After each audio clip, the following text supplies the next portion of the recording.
The snare snapped shut with a dry click that sounded too loud in the dark. I stilled, fingers hovering inches from the wire, listening past my own breathing. The forest didn't answer right away. It never rushed. Pine resin hung sharp in the air, cut through with damp earth and the faint musk of rabbit. No other wolf nearby. Good. I eased the trap. If this story resonated with you, please subscribe to the channel, like it, spread the word, and tell us where you're watching from. Open and freed the trembling animal. It bolted, a blur of brown vanishing into brush. I stayed crouched longer than necessary, knees aching, senses stretched thin. Nights like this were safer when I forgot I belonged to anyone at all. "Elira," a voice hissed from the tree line. "You trying to get caught?" I straightened, already turning. Tomas stepped out from behind a spruce, lantern hooded low. He always smelled like iron and wood smoke, no matter the season. Watchman scent, pack scent. I'd learned to tolerate it the way one tolerates old scars. "Traps don't reset themselves," I said. My voice came out steady. I practiced that. "They do if the patrol finds you." He flicked his gaze to the dark behind me. "You're too close to the boundary." I wiped my hands on my trousers. "Game doesn't know where lines are drawn. Councils do." He shifted his weight, boots crunching frost.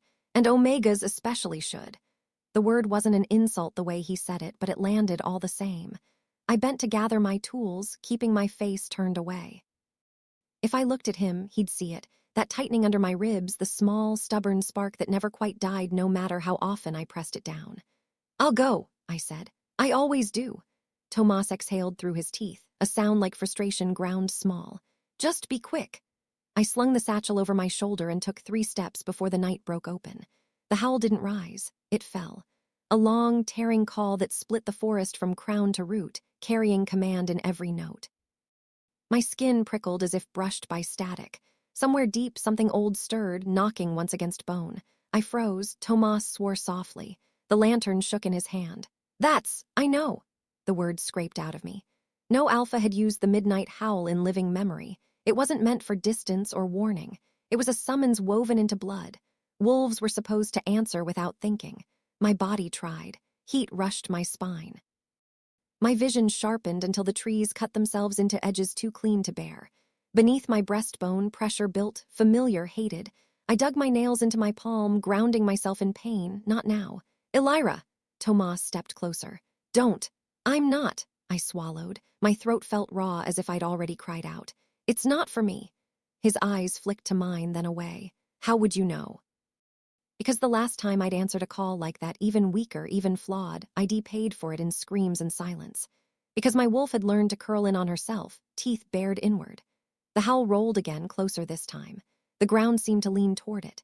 From the corner of my sight, a patrol crest flashed, silver thread catching lantern light. Voices carried sharp with urgency. Tomas caught my arm, not hard, a question. "If they see you react." "I won't." I pulled free, breath coming short. "I won't give them anything."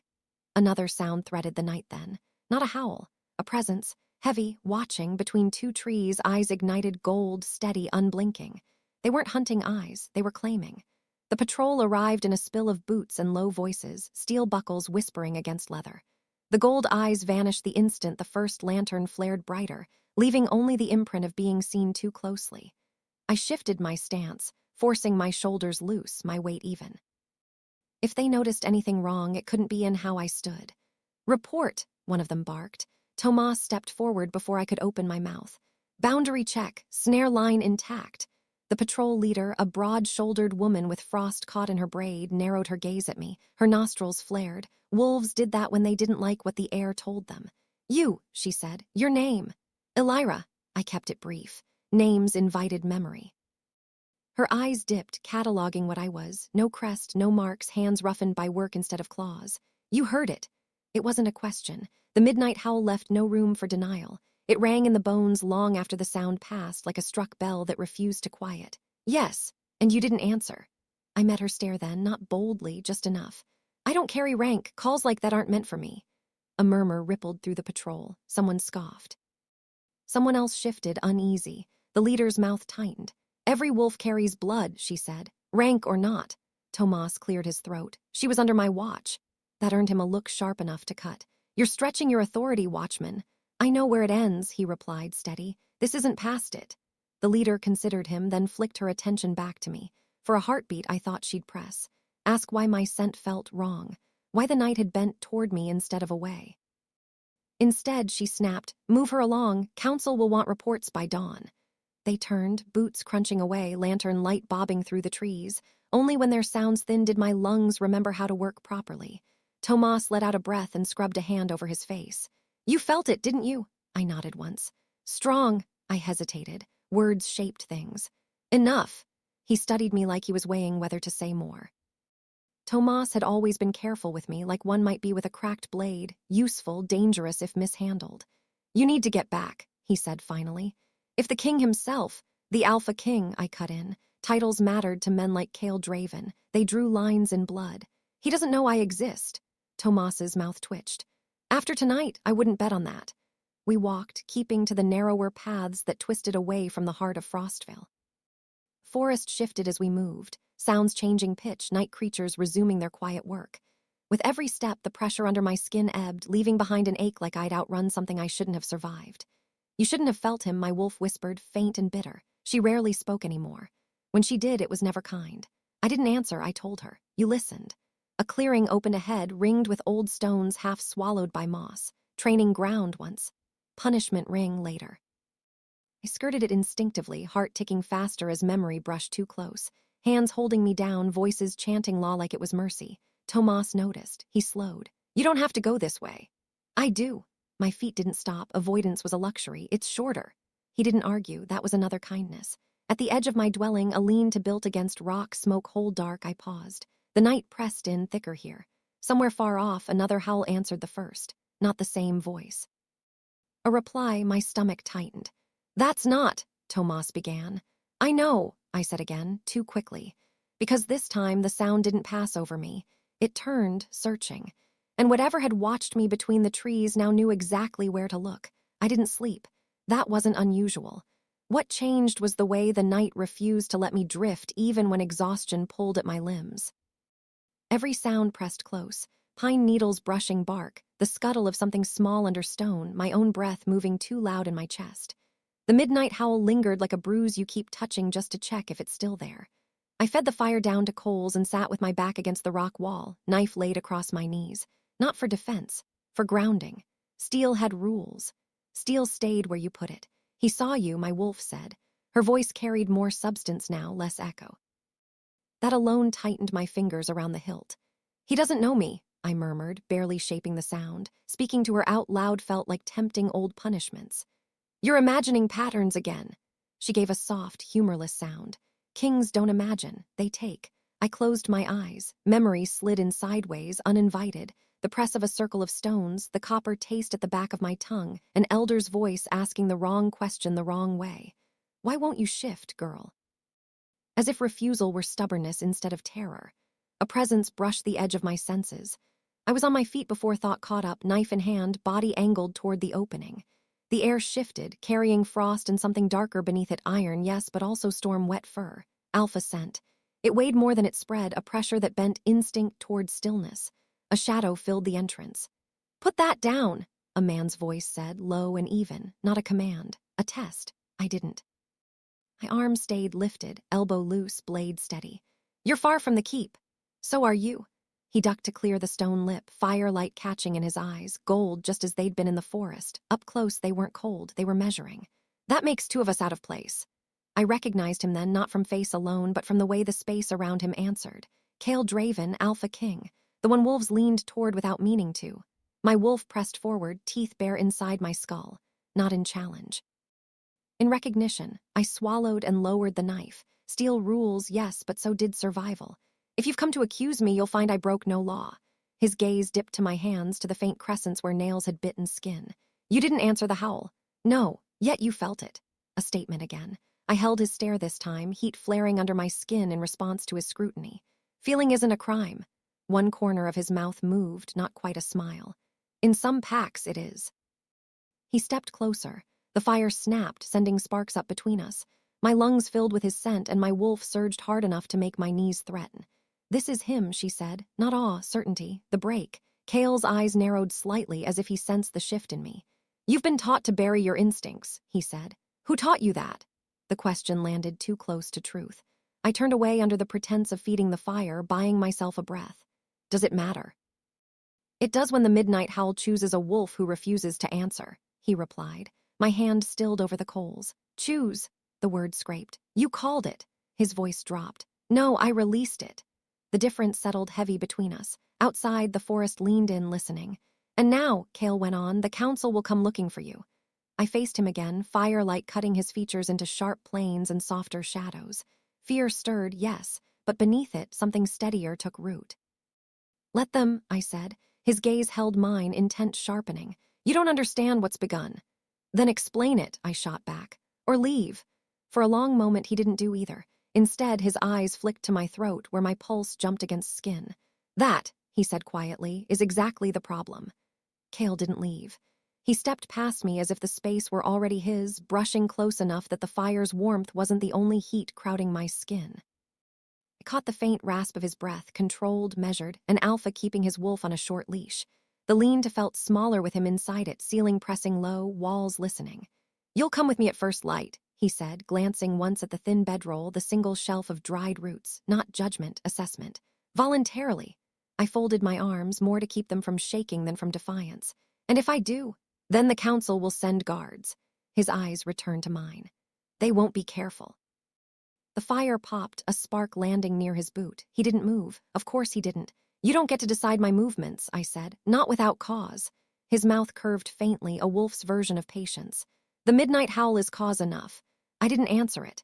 You didn't need to. Cale's gaze dropped again, not to my throat this time, but to my chest, as if he could hear the uneven cadence there. Your body did. My wolf bristled, offended at being named. I forced my tone level. If this is about control, you'll be disappointed. I don't fit well into cages. I know. He paused, then added, You've already broken one. The words slid under my skin, finding old seams. I looked away, jaw tight. He was guessing. Fishing. Outside, dawn crept in reluctantly, sky paling from ink to ash. Birds tested their voices. Ordinary sounds made strange by the weight of what sat between us. Why me? I asked, the question escaping before I could stop it. Cale's answer didn't come right away. He moved to the opening, scanning the tree line, senses stretching outward.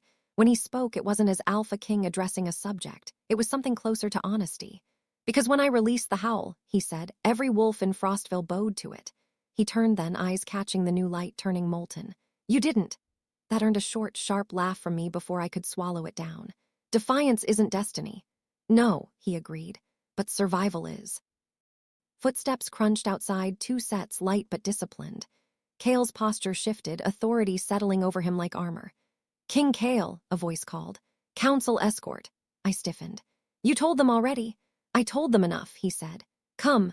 I grabbed my cloak, movements brisk, mind racing. Tomas's warning echoed too late. If they see you react, as I stepped out into the cold morning, 3 wolves waited, betas by their bearing, crests stitched into their shoulders. One of them, a woman with sharp eyes and a scar tracing her cheek, studied me with open curiosity. This her? She asked Cale. Yes, he said simply. Something in that single word tightened my spine. We started toward the keep, the path sloping downward through thinning trees. With each step, Frostville revealed itself, stone walls rising like a held breath, banners stirring in the early wind. Power lived there. Rules. Punishment dressed as order. You're walking into the teeth of it, my wolf muttered. I know, I answered, surprising us both. As the gates loomed closer, Cale spoke without looking at me.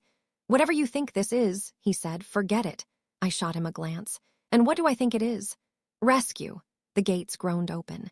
And you, he finished, are not someone who needs saving.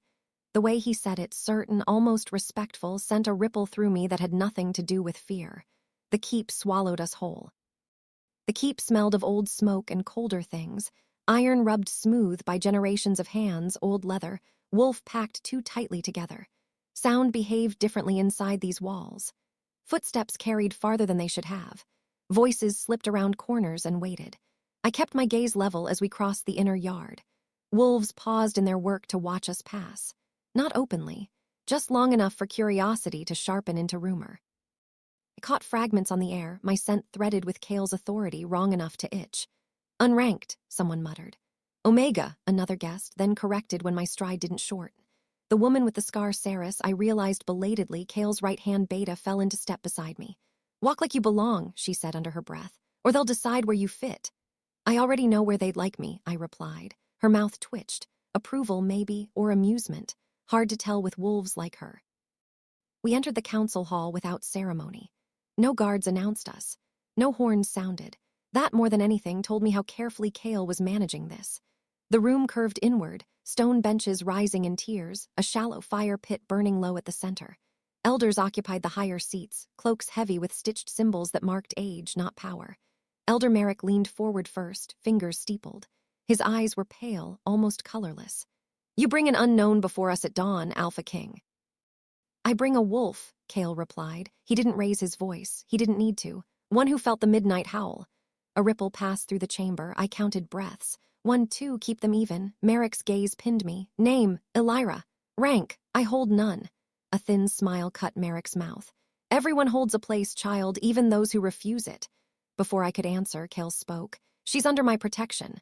That did it. Voices rose, overlapping. Objections shaped like tradition, concern, precedent. Saris shifted closer to Kale, hand resting near the knife at her belt, not threatening, prepared. Enough, Merrick snapped. Silence obeyed him reluctantly. If she felt the howl, let her prove it. My pulse skipped. Prove how? Merrick gestured to the pit. Step forward, let the fire read you. I stared at the flames. They weren't special, no runes, no charms, just fire, but fire remembered. Wolves used it to witness truth when blood could not. Kale turned his head slightly toward me. You don't have to. I did, though. Refusal would look like guilt, fear. I stepped into the pit's warmth, heat licking my shins, smoke curling around my calves, the air thickened, pressing inward. Careful, my wolf warned, don't let them pull me loose. I focused on my feet, on the stones chill beneath the heat. The fire flared once, then steadied. No roar, no recoil. A murmur followed. Confusion threaded with unease. Merrick frowned. Again. The flames surged higher this time, heat biting. My vision sharpened painfully. Gold bled into the edges of my sight. My wolf shoved forward, furious at being tested like a tool. I swayed. Not much, enough. Kale moved. He didn't touch me. He stepped into the pit beside me, his presence cutting through the pressure like a blade through water. The fire dipped, cowed. A collective inhale rippled the hall. That's sufficient, he said. Merrick's lips thinned. You interfere. I intervene, Kale corrected. There's a difference. I forced myself to step back, breath shallow, skin buzzing. Saris caught my elbow, steadying without comment. What did you see? Merrick demanded. Kale's gaze never left mine. An unfinished wolf. The elder leaned back, satisfaction glinting sharp. Then by law, Kale interrupted. Unfinished wolves are studied, not sentenced. That sparked new murmurs, old laws, rarely used, dangerous. Merrick smiled again, this time with teeth. Then we will study her. My stomach tightened. Study meant confinement, observation, stripping a thing down until only obedience remained. Kale's jaw set, a muscle jumping once beneath skin. I'll decide how, he said. The fire popped softly, sending a spark skittering across stone. And for the first time since the howl, I wondered if the cage he meant to keep me from was the one he was already building. They didn't lead me to the cells. That realization landed halfway down a side corridor, my steps slowing despite myself. Air here was cleaner, less burdened by old fear. Sunlight spilled through narrow windows cut high into the stone, painting the floor in pale bands. Saris noticed. Relax, she said quietly. If they wanted you underground, you'd know by now. I don't relax on command, I replied. Fair. She glanced back over her shoulder, checking the distance between us and the escort wolves. For what it's worth, you handled the fire better than most. That's not comforting. She huffed a breath that might have been a laugh. It shouldn't be. The door Kale stopped before was unmarked. No sigils, no locks I could see. He opened it himself, pushing it inward with a deliberate ease that told me this wasn't guest quarters, but it wasn't a cage either. Inside, the room was spare and clean. A bed built into the stone, a table, a basin with fresh water, one window, low and wide enough to let air in. Not comfort, choice. You'll stay here, Kale said. For now. For how long? Till the council decides whether to fear you or use you. I crossed my arms. And you? His eyes flicked to mine, then away. I'll make sure they do neither. Saris lingered at the threshold. I'll be outside, she told him, then added to me, yell if he gets stupid. Kale shot her a look. She grinned and shut the door behind her. The latch clicked. I waited. It didn't lock. My attention snapped to it, then back to Kale. That's a mistake. No, he said. It's a risk. You're trusting me not to run. I'm trusting you to choose. He studied my face, not my posture, not my scent. You've spent a long time with no one offering that. The observation cut closer than the council's scrutiny. I turned toward the window, buying space. Below, the keep's inner yard stretched out, wolves moving through their duties, unaware of how precariously the day balanced. "Why protect me?" I asked. "You could have let them take me apart with rules." His voice softened, not in volume but in weight. "Because the last time the midnight howl answered this way, I listened to the council." That got my attention. I faced him again. "What happened?" Cale's mouth tightened. He looked past me, gaze catching on nothing in the room. "A wolf was broken in the name of safety." My wolf stirred, restless, angry, he knows. "And you think that wolf was me?" I said slowly. "I think," he replied, meeting my eyes, "that you're what happens when a pack tries to erase what it doesn't understand." The words settled, heavy but not crushing, not pity, recognition. A knock sounded brief, sharp. Saris's voice carried through the door. "King, council's calling an emergency session." Cale exhaled through his nose, irritation flickering. "Of course they are." He moved toward the door, then paused. "Eat, rest if you can, don't shift." I lifted a brow. "You assume I can." "I assume," he said, "that you've been stopping yourself for a very long time." The door opened. Light spilled in, then vanished as it closed again, leaving me alone with the quiet hum of stone and breath. I sat on the edge of the bed, fingers pressing into the coverlet, grounding myself. The room felt neutral, not hostile, not safe, balanced on a knife's edge. "He's dangerous," my wolf said. "So is the council," I answered. She considered that, then curled closer than she had in years. Outside, somewhere deeper in the keep, voices rose, urgent, edged with fear. Whatever they decided next wouldn't stay contained to stone walls, and for the first time I wasn't sure I wanted it to. The room held its breath after Cale left. I waited for the walls to press closer, for the old panic to creep in through cracks I couldn't see. It didn't. Stone stayed stone. The air stayed cool. Somewhere beyond the window, metal rang softly, training blades meeting, then separating. Ordinary sounds, almost kind. I paced anyway. 3 steps to the wall. Turn. 4 back to the bed. My body remembered other rooms, other doors that locked with more finality. I tested this one once, just once, fingers brushing the latch. Still loose. Still a choice. "Don't mistake space for safety," my wolf warned. "I'm not," I murmured. "I'm counting exits." She shifted, restless beneath my skin. Not clawing, not pleading. Awake. I sat again, palms flat on my thighs, and closed my eyes. The midnight howl had torn something open. Not fully, nothing so merciful, but enough that the old numbness wouldn't settle back into place. Heat stirred low in my spine, spreading in uneven pulses. "You can feel me now," she said. Not triumph, accusation. "I never stopped," I replied silently. "I just learned how not to answer." Memory slid forward, sharp-edged. A younger me, knees bruised against stone, breath hitching as an elder circled. "If you won't shift on command, we'll teach your wolf obedience." Hands forcing my shoulders down. A chant meant to calm, doing the opposite. My fingers curled into the bed cover, grounding. That was before, this was now, different walls, different stakes. A knock interrupted the spiral. I opened my eyes. "Yes." The door eased open without waiting. Saris slipped inside, carrying a tray that smelled like broth and baked roots. She nudged the door shut with her heel. "You didn't run," she observed. "I considered it." "Good." She set the tray on the table. "Means you're thinking clearly." I eyed the food. Hunger twisted suddenly, sharp and undeniable. My body had opinions about the day that my mind had ignored. Saris leaned against the wall, arms folded. "Council's split. Merrick wants you contained, others want answers. And Cale," her expression shifted, not softer but more precise. "Cale wants time, which is the one thing councils hate giving." I picked up the bowl, the heat seeping into my hands. "You don't seem surprised." "I've seen him like this once before." Her gaze flicked to the window, then back. "Didn't end well." "For who?" "For everyone," she said, "including the wolf they tried to fix." The broth steamed. I forced myself to take a swallow. Salt, herbs, real nourishment. My wolf quieted a fraction, attention turning inward. "You don't owe me honesty," I said. "So why offer it?" Saris shrugged one shoulder. "Because you're not what they expected, and because if you break, it won't be clean." That earned a short, humorless huff from me. Reassuring. Distant sound rolled through the keep then, not a howl. Too fractured. A wolf in distress, cut short by command. Saris straightened. "That's not good." "What is it?" "Training yard," she said. "Someone pushed too far."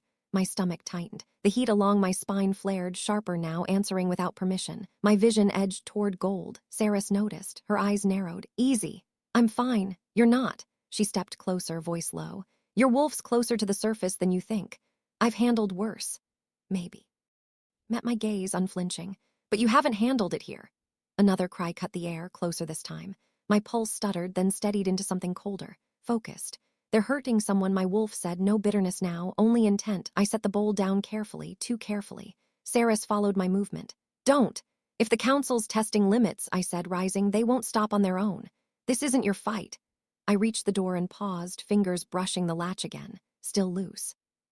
It is if I let it be, I replied. Outside, boots thundered. A command snapped. The distressed sound cut off abruptly. Saris swore under her breath. You step out there like this and they'll notice. I looked at her, really looked at the scar, the tension she carried like a second spine. Then help me not break. For a heartbeat, she hesitated. Then she nodded once. All right, she said, but if this goes wrong, you listen to me. The door opened. And the wolf inside me leaned forward, no longer content to sleep. The corridor outside hummed with motion, wolves moving fast, sense tangling sharp with agitation.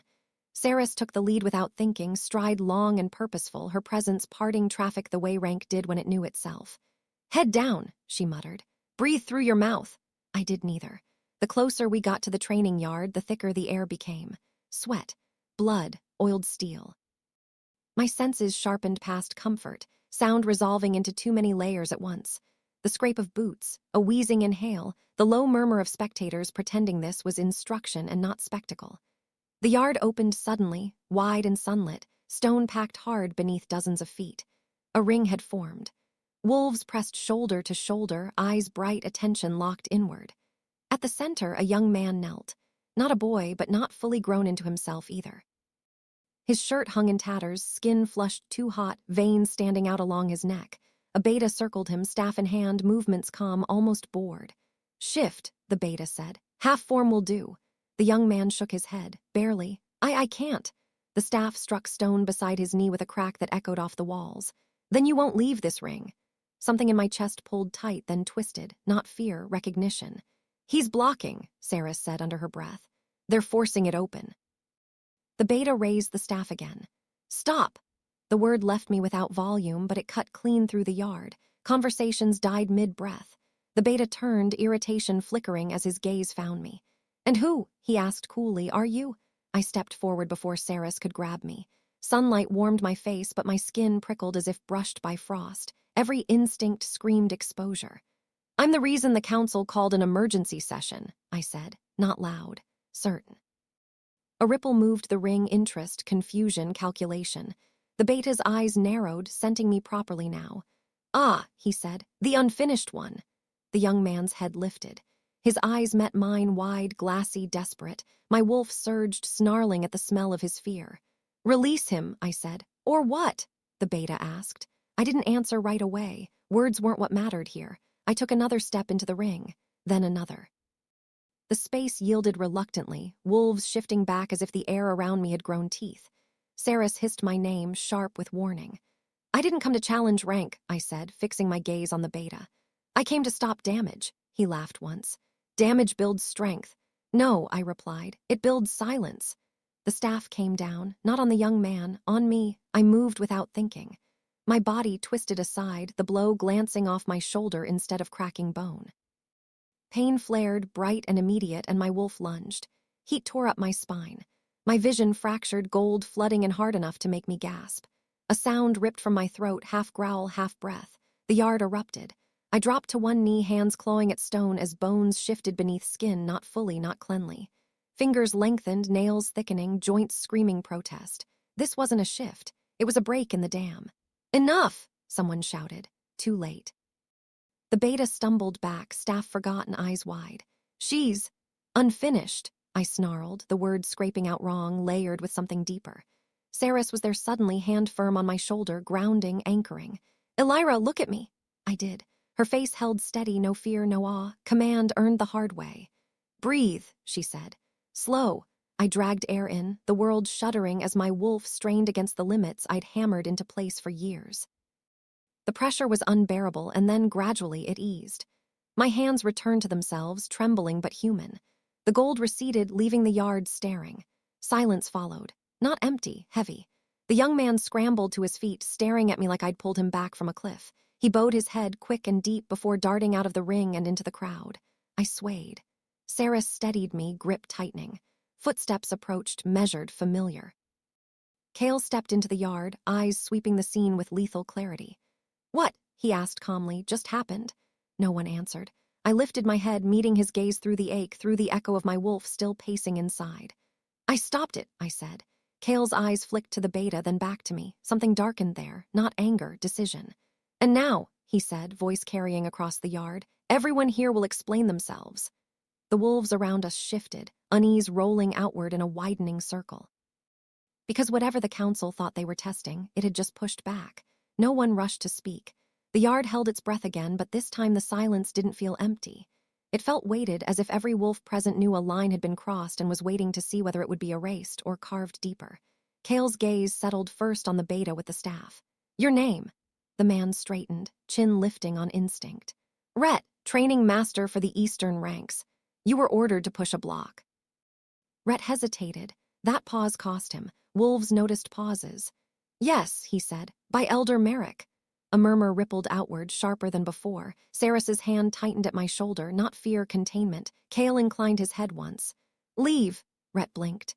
"My king, leave the yard," Cale repeated. No volume added, no edge raised. The air itself seemed to lean toward obedience. Rhett backed away, color draining from his face as he went. The ring loosened, wolves shifting, uncertain where to put their eyes now. Cale turned to me. Up close, the authority he carried pressed against my senses, heavy as a storm front. My wolf paced, bristling, but didn't challenge. She knew him now not as threat, not as shelter, as something that required attention. "You intervened in pack discipline," Cale said. "Without rank." "Yes." "You disrupted a sanctioned exercise." "Yes." "You nearly lost control." That stung, even though it was true. I held my ground. "I didn't." A beat passed, then another. Cale's mouth curved, not in humor, not quite approval, recognition again. "You pulled back." I hadn't known he'd noticed that part. "Saris," he said, not taking his eyes off me. "Your assessment." She didn't hesitate. She read the situation faster than the trainer. She acted with restraint under provocation, and she stabilized herself without assistance. Cale's gaze flicked briefly to her hand, still braced at my shoulder. Saris removed it, unapologetic. "Thank you," Cale said. Saris stepped back, folding her arms, watchful. Cale faced the gathered wolves. "This yard is closed." Some protested, most didn't. Authority rolled outward, quiet but inexorable. Wolves dispersed in uneven clumps, glancing at me as they went, some wary, some thoughtful, one or two with something like hope flickering briefly before they tamped it down. When only a handful remained, Cale turned back to me. "You should be shaking." Exhaled slowly. "Give it time." That almost earned a smile, almost. "Come," he said, "before the council decides to interpret this for us." We walked, not back toward my room, down a narrower passage, stairs spiraling deeper into the keep. The stone here was older, darker, worn smooth by secrets instead of boots. Torches burned low, flame steady, casting long bands of light and shadow that shifted as we moved. "Where are we going?" I asked. "A place the council doesn't like to remember," Cale replied. "I don't like the sound of that," my wolf muttered. The stairs ended at a door etched with faint claw marks, not decorative, historical. Cale pressed his palm to the stone beside it. The air hummed, then stilled. The door swung inward.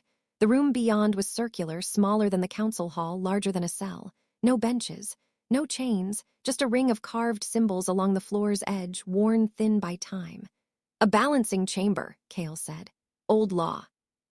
I stepped inside, the air shifting subtly, pressure equalizing rather than building. My wolf stilled, ears pricked, wary but curious.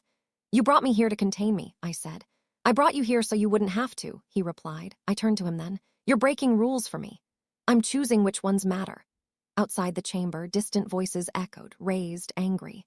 The council, waking fully to what had happened. Cale met my gaze, something resolute setting into his expression. "They'll come for answers, for control." "And you?" I asked. His answer came without pause. "I'll stand between you and them." The words landed heavy, not promise, not oath, fact. The chamber door began to close, stone whispering against stone. As the light narrowed, my wolf lifted her head inside me, eyes bright, teeth bared, not in fear, in readiness. The chamber sealed with a final, deliberate sound, not a slam, a decision. I stood where Cale had left me, boots planted just inside the worn ring, listening to the stone settle. The air here felt different, not lighter, not heavier. Calmer, the way water goes still after a thrown rock sinks out of sight. "This place remembers," my wolf said. I rolled my shoulders once, easing the ache left behind by the near shift. So do I. The symbols along the floor pulsed faintly, not with light but with pressure, as if the room itself were breathing. No restraints. No watchers. That alone kept my nerves taut. Packs didn't build rooms like this unless they were afraid of what happened without them. Footsteps sounded beyond the door, one set, then another. The stone slid open again, admitting Kale and Elder Merrick at his side. Merrick's presence scraped. Not alpha-heavy like Kale's, but invasive, probing. His eyes skimmed the chamber, then fixed on me with thinly veiled satisfaction. "So," he said, "the unfinished wolf stands in an old cage." "This isn't a cage," Kale replied. Merrick's smile deepened. "Everything is if you stay long enough." I resisted the urge to bare my teeth. Instead, I folded my hands behind my back, posture straight. Stillness could be sharper than threat. "You overstepped today," Merrick went on, circling just inside the threshold. "You disrupted discipline, you exposed instability in front of the ranks." "I stopped a wolf from being broken," I said. Merrick's gaze flicked to me, cool and appraising. "Breakage is sometimes necessary." "Enough," Kale cut in. The word struck like a dropped blade. "State the council's charge." Merrick inclined his head, mockingly respectful. "Very well. Elira of no rank is hereby accused of harboring a fractured wolf, resisting lawful training, and provoking uncontrolled transformation within the keep." Each charge landed with practiced precision. "By law," Merrick continued, "she is subject to binding until such—" If this story resonated with you, please subscribe to the channel, like it, spread the word, and tell us where you're watching from. Each time as her wolf can be assessed or neutralized.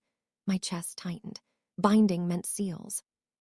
Suppression so thorough the wolf often never returned the same. Kale didn't look at me when he spoke. "I object." "On what grounds?"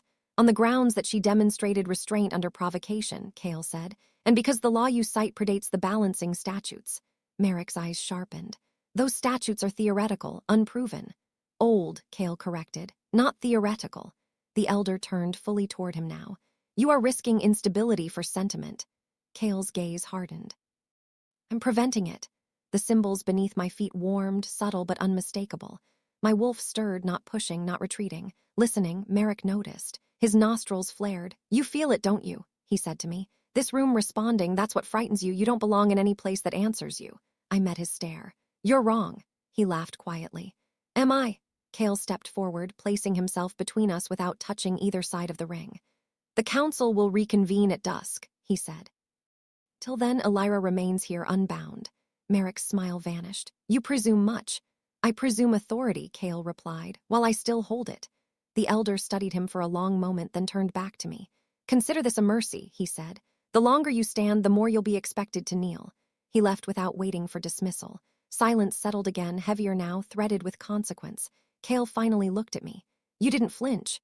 "I've learned when it costs too much," I said. His gaze lingered, something conflicted moving behind it. "They'll push harder now." "I know." My fingers curled once, then loosened. "So will I outside the chamber," the keep murmured, rumor spreading, lines being drawn. And beneath my boots the old symbols pulsed once more, as if the stone itself were taking sides. Should I start Chapter 4, Part 2? Start Chapter 4, Part 2, Chapter 4, Part 2. What the council calls mercy. Kale didn't leave right away.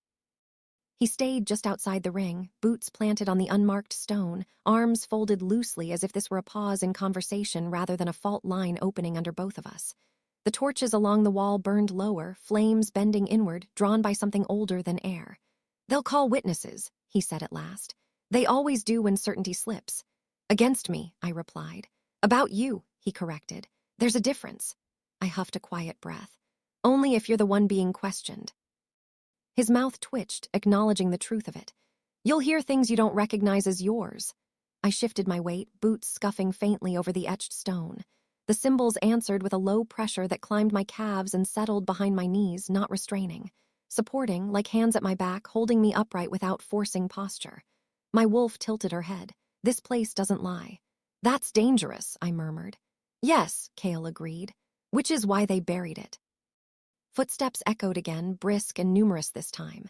The chamber door slid open to admit 3 wolves. Saris, a broad-shouldered hunter with frost in his beard, and a woman whose scent carried old authority and something floral beneath, Luna Avera. Her eyes found me immediately. Not assessing, remembering. "Elira," she said, voice calm, almost warm. "You've grown." My stomach tightened. I hadn't seen her since I was younger, before silence became a habit. Back when she'd still smiled at me in passing, as if we shared something unspoken. Luna, I replied, dipping my head the barest fraction, respect without submission. Avera stepped closer to the ring, skirts whispering over stone.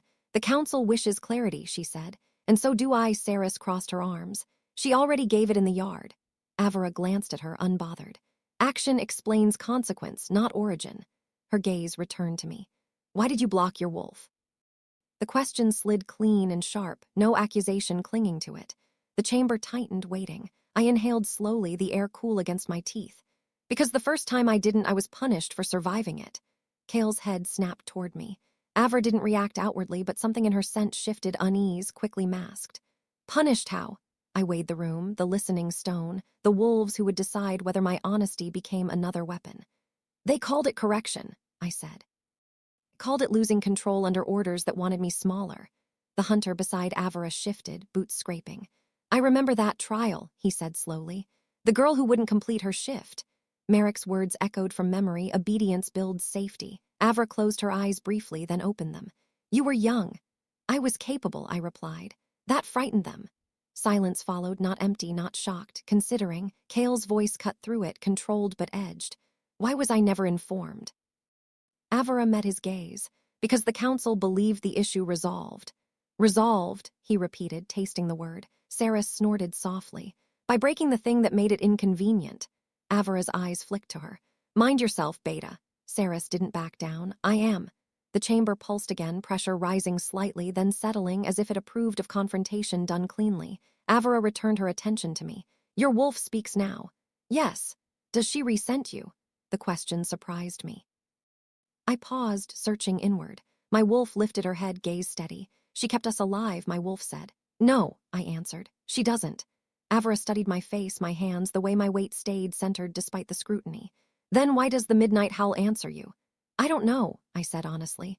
But I know this, if it wanted obedience, it would have chosen someone else. That earned a flicker of something like respect from the hunter. Kale watched me with an intensity that made the air feel close. Avera stepped back from the ring. The council will convene at dusk, she said.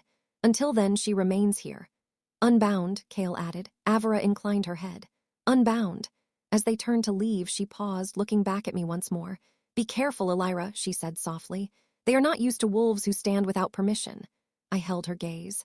Neither am I. The door slid shut behind them. Kale remained. You didn't tell me, he said quietly. I wasn't asked, I replied. He exhaled, slow, controlled. That ends now. The words weren't a demand. They were a shift. And beneath my feet, the old stone answered as if it agreed. Dusk bled into the chamber slowly, the light through the high-slit window thinning from pale gold to iron gray. The symbols along the floor dimmed with it, pressure easing until the room felt almost ordinary, almost. Almost was a lie. Kale paced once, then stopped, hands clasped behind his back.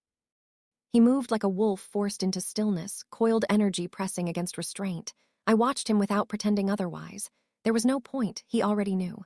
They'll frame this as necessity, he said. Fear always dresses itself that way. I leaned against the stone wall, feeling its cool seep through my clothes. And you'll argue precedent. Yes, his gaze cut to me. And you'll be expected to submit while I do. That settled heavy. Submission wasn't kneeling or bowing. It was letting them name me before I could. I won't, I said. A muscle jumped along his jaw. I know.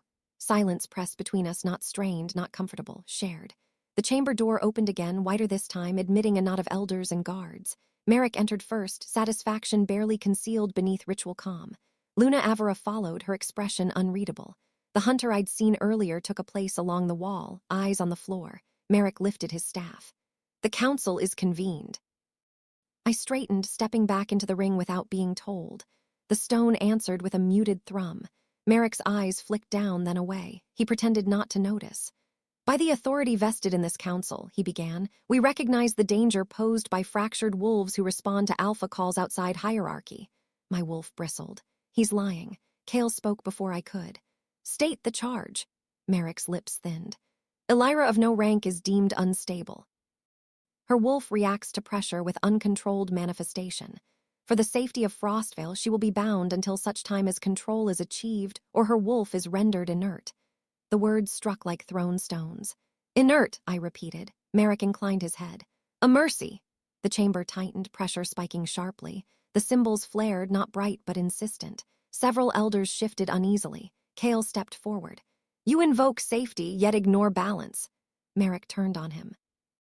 Balance is a myth told to justify weakness. That myth, Cale said evenly, predates this council.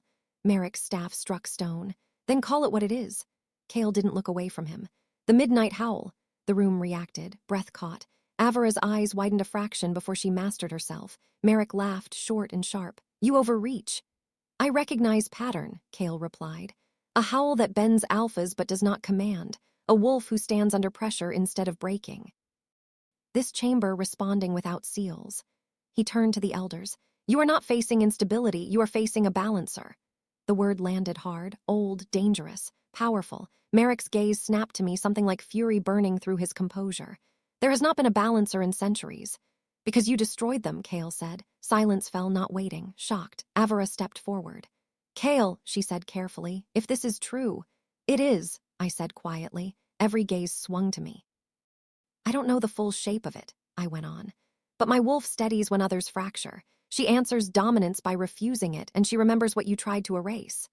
Merrick pointed his staff at me, hand shaking now. She's manipulating you. The chamber surged, pressure cresting like a wave about to break. My wolf rose fully, not shifting, not tearing free, but present. Whole. Enough, she said. Not to me. The symbols along the ring flared in response, a low resonance filling the room. Elders staggered back a step. Guards faltered. Cale moved without hesitation. He stepped into the ring with me. Gasps rippled outward. By law, only the accused stood there. Cale's presence anchored the surge, the pressure equalizing rather than exploding. Wolf to wolf, not dominance. Merrick's voice broke. You cannot. I can, Cale said, and I will. He turned to the council, voice carrying clean and clear. If you bind her, you will shatter what holds us from tearing each other apart. And you will do it over my body. The threat wasn't loud. It didn't need to be. Avara closed her eyes, breath slow and measured. When she opened them, something had shifted. The council, she said, will adjourn. Merrick stared at her. You can't. I can, Avara replied. And I am. She faced me then. Elira will remain unbound under the Alpha King's protection. Merrick's face drained of color. The pressure ebbed, the symbols dimming, the chamber exhaling. Cale didn't move until the elders began to leave. Only then did he look at me, eyes dark with something far from calm. They won't stop, he said. I know, I replied. Outside the chamber, the keep roared back to life, voices raised, rumors already mutating into threats. And somewhere deep in my bones, my wolf smiled. Not because we had won, because the law had finally remembered our teeth. Night came hard. Not gently the way it sometimes did, easing color from the sky until wolves barely noticed the shift. This night slammed down, thick with cloud and wind, moon swollen and impatient behind veils of racing gray. The kind of sky elders whispered about, the kind that pulled at blood. They didn't give me time to brace. The trial shift will proceed, Merrick announced from the upper tier of the stone ring, his voice cutting through the yard like a blade honed on grievance. Now, torches flared as if answering him. The packed earth of the ring held the day's warmth, rising through the soles of my boots. Wolves crowded the perimeter, ranks blurring in the low light. I caught Tomas among them, jaw set, hands fisted at his sides. Saris stood closer, rigid attention locked on me like a tether. Cale remained at the ring's edge. That alone told me everything. You said unbound, I called to Merrick, not raising my voice. The wind carried it anyway. You are, he replied smoothly. The trial requires no chains, only truth. Liar, my wolf said, not angry, alert. A drum sounded once, then again. Slow, deliberate, matching the cadence building under my skin. Heat pooled along my spine, heavier than before, no longer content to simmer. I stepped into the ring. The moon broke free of cloud at that exact moment, light spilling down like a challenge. My breath hitched, not caught, not stolen, just forced shallow by the sheer pull of it. The world sharpened brutally. Every scent layered itself too clearly. Fierce sweat, old stone, iron oil, Cale's restrained fury cutting clean through it all. Begin, Merrick said. I closed my eyes. If you run now, my wolf said, you'll never stop running. I know, I whispered. I let go, not all at once, not recklessly. I eased the walls inward, not down, redirecting instead of collapsing. Heat surged, bones answering with a deep internal ache that rolled instead of spiked. My hands curled, nails thickening, joints stretching with protest rather than rupture. Gasps rippled the ring. Gold bled into my vision, not flooding, threading. My hearing fractured, then reassembled around a deeper rhythm, heart, drum, earth, half-formed, teeth lengthened, spine bowed, fur ghosted along my forearms like a promise not yet kept. Steady, my wolf murmured. With me, I was. The pressure mounted anyway. The moon demanded more. My wolf pushed, strength gathering fast now, hungry for release after years of denial. Further, Merrick ordered. I snarled without meaning to, the sound tearing free from somewhere deeper than throat. The crowd recoiled, instinct answering instinct. Cale moved. He didn't step into the ring. He didn't touch me. He simply spoke my name. Elira! Just that. The sound anchored, not command. Recognition. I turned my head toward him, movement jerky, vision swimming between shapes. His eyes held mine, steady, unflinching, refusing both fear and control. Enough, he said. Merrick slammed his staff down. She has not completed the shift. She has demonstrated control, Cale shot back. That was the charge. My knees buckled as another wave of pressure hit, sharper now. The walls I'd rebuilt began to creak. My wolf growled, teeth bared, not at the crowd, at the moon. They're pushing, she warned, not testing. Saris shouted something, I didn't catch it. The drumbeat sped up. The air thickened, electric with expectation and cruelty masquerading as ritual. I dropped to one knee, hands clawing into dirt, breath tearing in and out of me in rough pulls. Bones slid under skin, wrong and right all at once. Pain flashed white, then receded into heat. I lifted my head. If you want truth, I snarled, voice layered, fractured, stop trying to break it. The moon burned bright overhead. And somewhere in the ring, I heard Tomas shout my name. The trial wasn't done. It was just getting dangerous. The drumbeat didn't stop. It accelerated, each strike a demand, not a rhythm. My vision swam, gold bleeding darker at the edges as the moon pressed harder, a weight bearing down on bone and will alike. The ring smelled of churned earth now, sharp and raw, layered with the copper tang of my own blood where skin had split and sealed again. I forced my breathing into something like order. Don't meet force with force, my wolf warned. Redirect. Easier said when every instinct screamed to finish the shift and be done with it. Hold, Cale called from the edge, not loud, certain. Merrick's laugh cut through it, thin as ice cracking. You see, she cannot stabilize, the council's concern stands. I pushed to my feet, movement uneven, the world pitching as muscles lengthened and recoiled, unsure which shape they belonged to. One foot ended in claw, the other still human. It should have hurt more than it did. That scared me. This isn't instability, I said, voice rough, carrying farther than it should have. It's interference. A ripple moved through the crowd, doubt quick and dangerous. Merrick lifted his staff again, symbols along its length catching moonlight. The air tightened abruptly, pressure spiking in a way that had nothing to do with the sky. Saris swore, sharp and furious. He's forcing resonance. Avera stepped forward from the shadows, face pale. Merrick, enough, you'll fracture her wolf. That is the point, he snapped. The admission landed hard. Rage flared, not hot, not blinding, but cold and focused. My wolf rose fully inside me, not to tear free, but to brace. The pull toward full shift twisted, redirected inward, spreading through my chest and down into the earth beneath the ring. The ground responded, not dramatically. No cracks or tremors, just a subtle settling, the packed dirt firming, pressure bleeding off into something steadier. The symbols etched into the stone border dimmed a fraction. The drum faltered. I stared at my hands, watching the fur recede, claws dulling back into nails.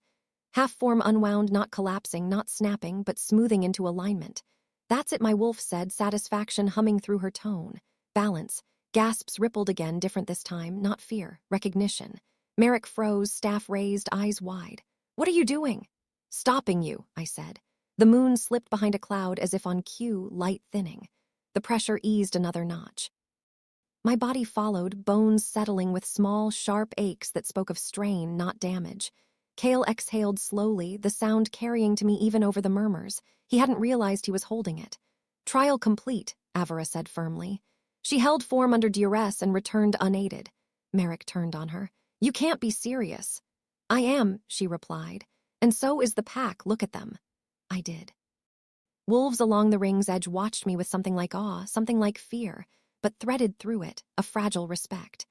Tomas had moved closer without realizing it, eyes bright and fierce. Saris nodded once, sharp approval in the gesture. Merrick lowered his staff, knuckles white. This isn't over. No, Cale agreed, stepping forward at last. He entered the ring now, boots sinking slightly into the newly firmed earth.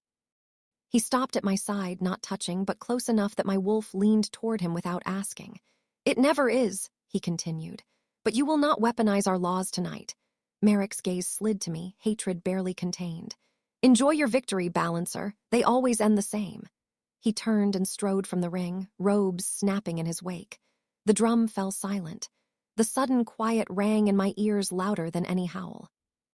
Cale looked down at me then, really looked, taking in the torn skin, the dirt ground into my palms, the way I stood upright anyway. You shouldn't have survived that, he said quietly. I met his eyes, steady despite the tremor running through me. You shouldn't have stopped it. A corner of his mouth lifted, not a smile. And yet, the crowd began to disperse, voices low, rumors already taking shape. Avera lingered, studying me with new calculation before turning away. Cale leaned in just enough that only I could hear him. They'll come for you differently now. I swallowed, the aftershocks of the shift still echoing through my bones. How? Smarter, he said, and not alone. The moon slid free of cloud again, light washing the ring clean. My wolf stirred, not tired, alert. The trial had ended. The hunt was beginning. They cleared the ring fast, not hurried, controlled. That was worse. Wolves peeled away in tight clusters, voices kept low, eyes sliding toward me and then away again, as if proximity itself might draw notice. Respect and fear made poor neighbors, but they walked together easily tonight. I stayed where I was until my legs stopped threatening to fold. Cale didn't rush me. He shifted his stance just enough to block the worst of the wind, body angled like a barrier without pretending it wasn't one. I noticed anyway. My wolf did too, leaning subtly into the shelter he offered without asking permission. Can you walk? He asked. I flexed my fingers, testing. The skin pulled, tender but intact. Yes. It came out hoarser than I liked. He nodded once and started toward the inner keep, trusting me to follow. That trust tugged uncomfortably at something behind my ribs. I fell into step beside him, boots crunching over gravel still warm from torchfire. The corridor swallowed us whole, stone narrowing sound, light thinning to amber halos cast by sconces. The scent shifted with it, old smoke, old iron, the faint bitterness of crushed herbs, healing rooms nearby. I'm not going to the infirmary, I said, reading his intent before he voiced it. A pause. You're bleeding. Not dangerously. He glanced at me then, quick and assessing. That wasn't a request.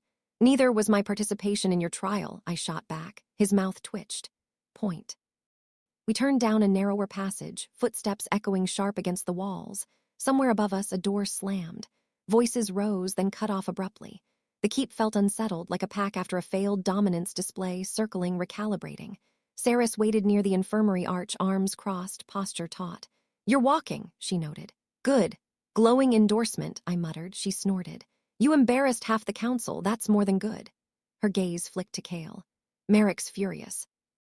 He usually is, Cale replied. Not like this. Saris lowered her voice. He's already sending word to Blackridge. Cale stilled. Already, she nodded. Alliance talk or leverage, hard to tell with him. My wolf bristled, other packs. Cale's jaw set, but his voice stayed even.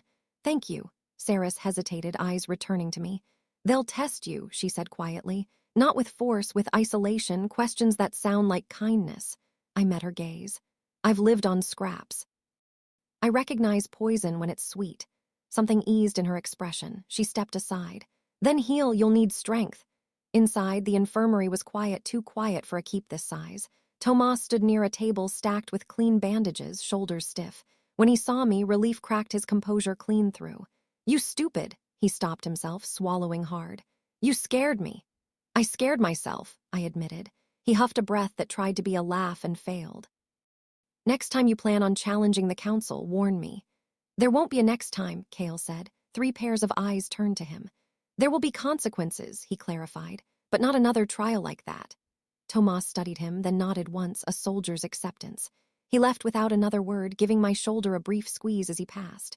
The healer, an older Omega with careful hands and sharper eyes, set to work without fuss. Cool salve bit briefly, then soothed. The quiet stretched, broken only by the scrape of cloth and the soft crackle of a nearby brazier.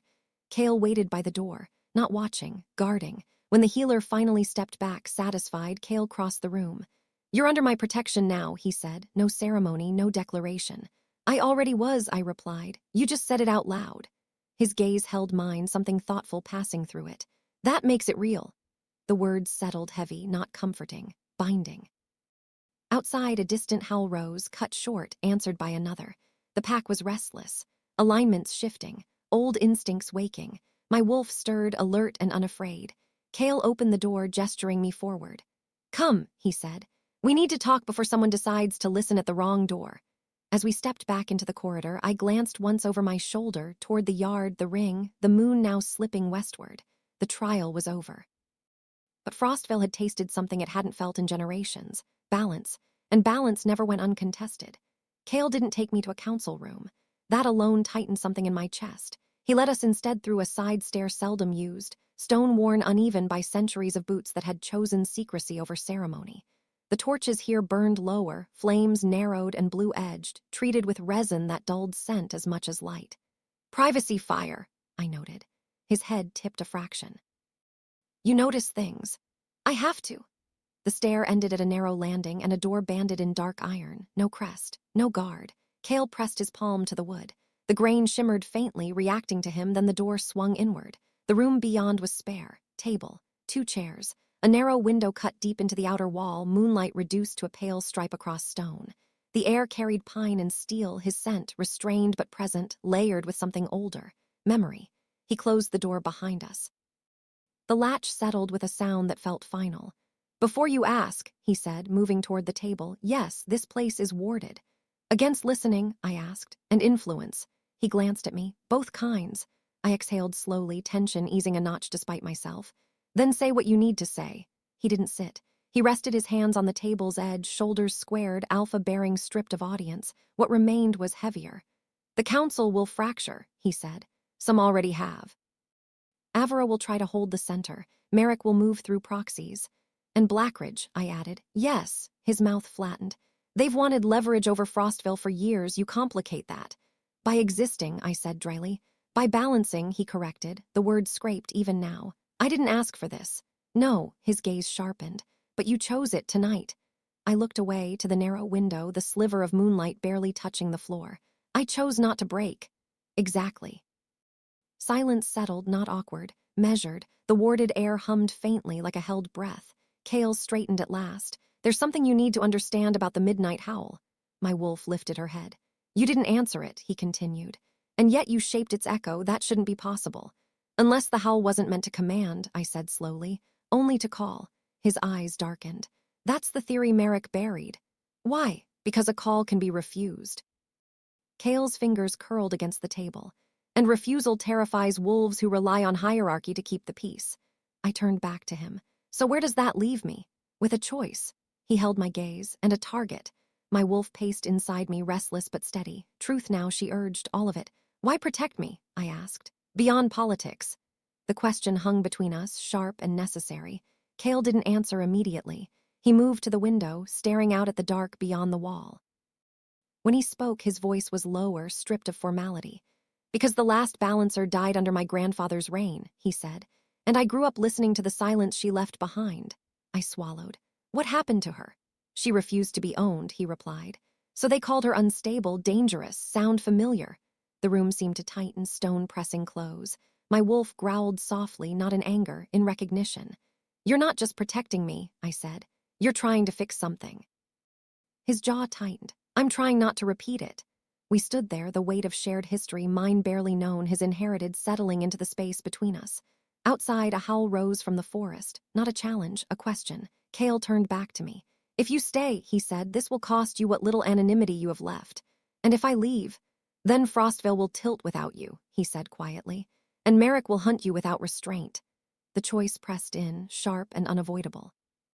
I drew a breath, steadying, feeling my wolf align with me fully. "Then we don't let him," I said. Something like approval crossed Kale's face. Not relief, resolve. Kale didn't argue. That more than agreement told me he'd already reached the same conclusion and paid for it in advance. "Then you don't walk alone," he said, pushing away from the window. The warded room seemed to breathe with him, tension shifting shape rather than easing. "But understand this, staying means visibility." "I've been invisible my whole life," I replied. "It didn't keep me safe." His gaze held, intent sharpening.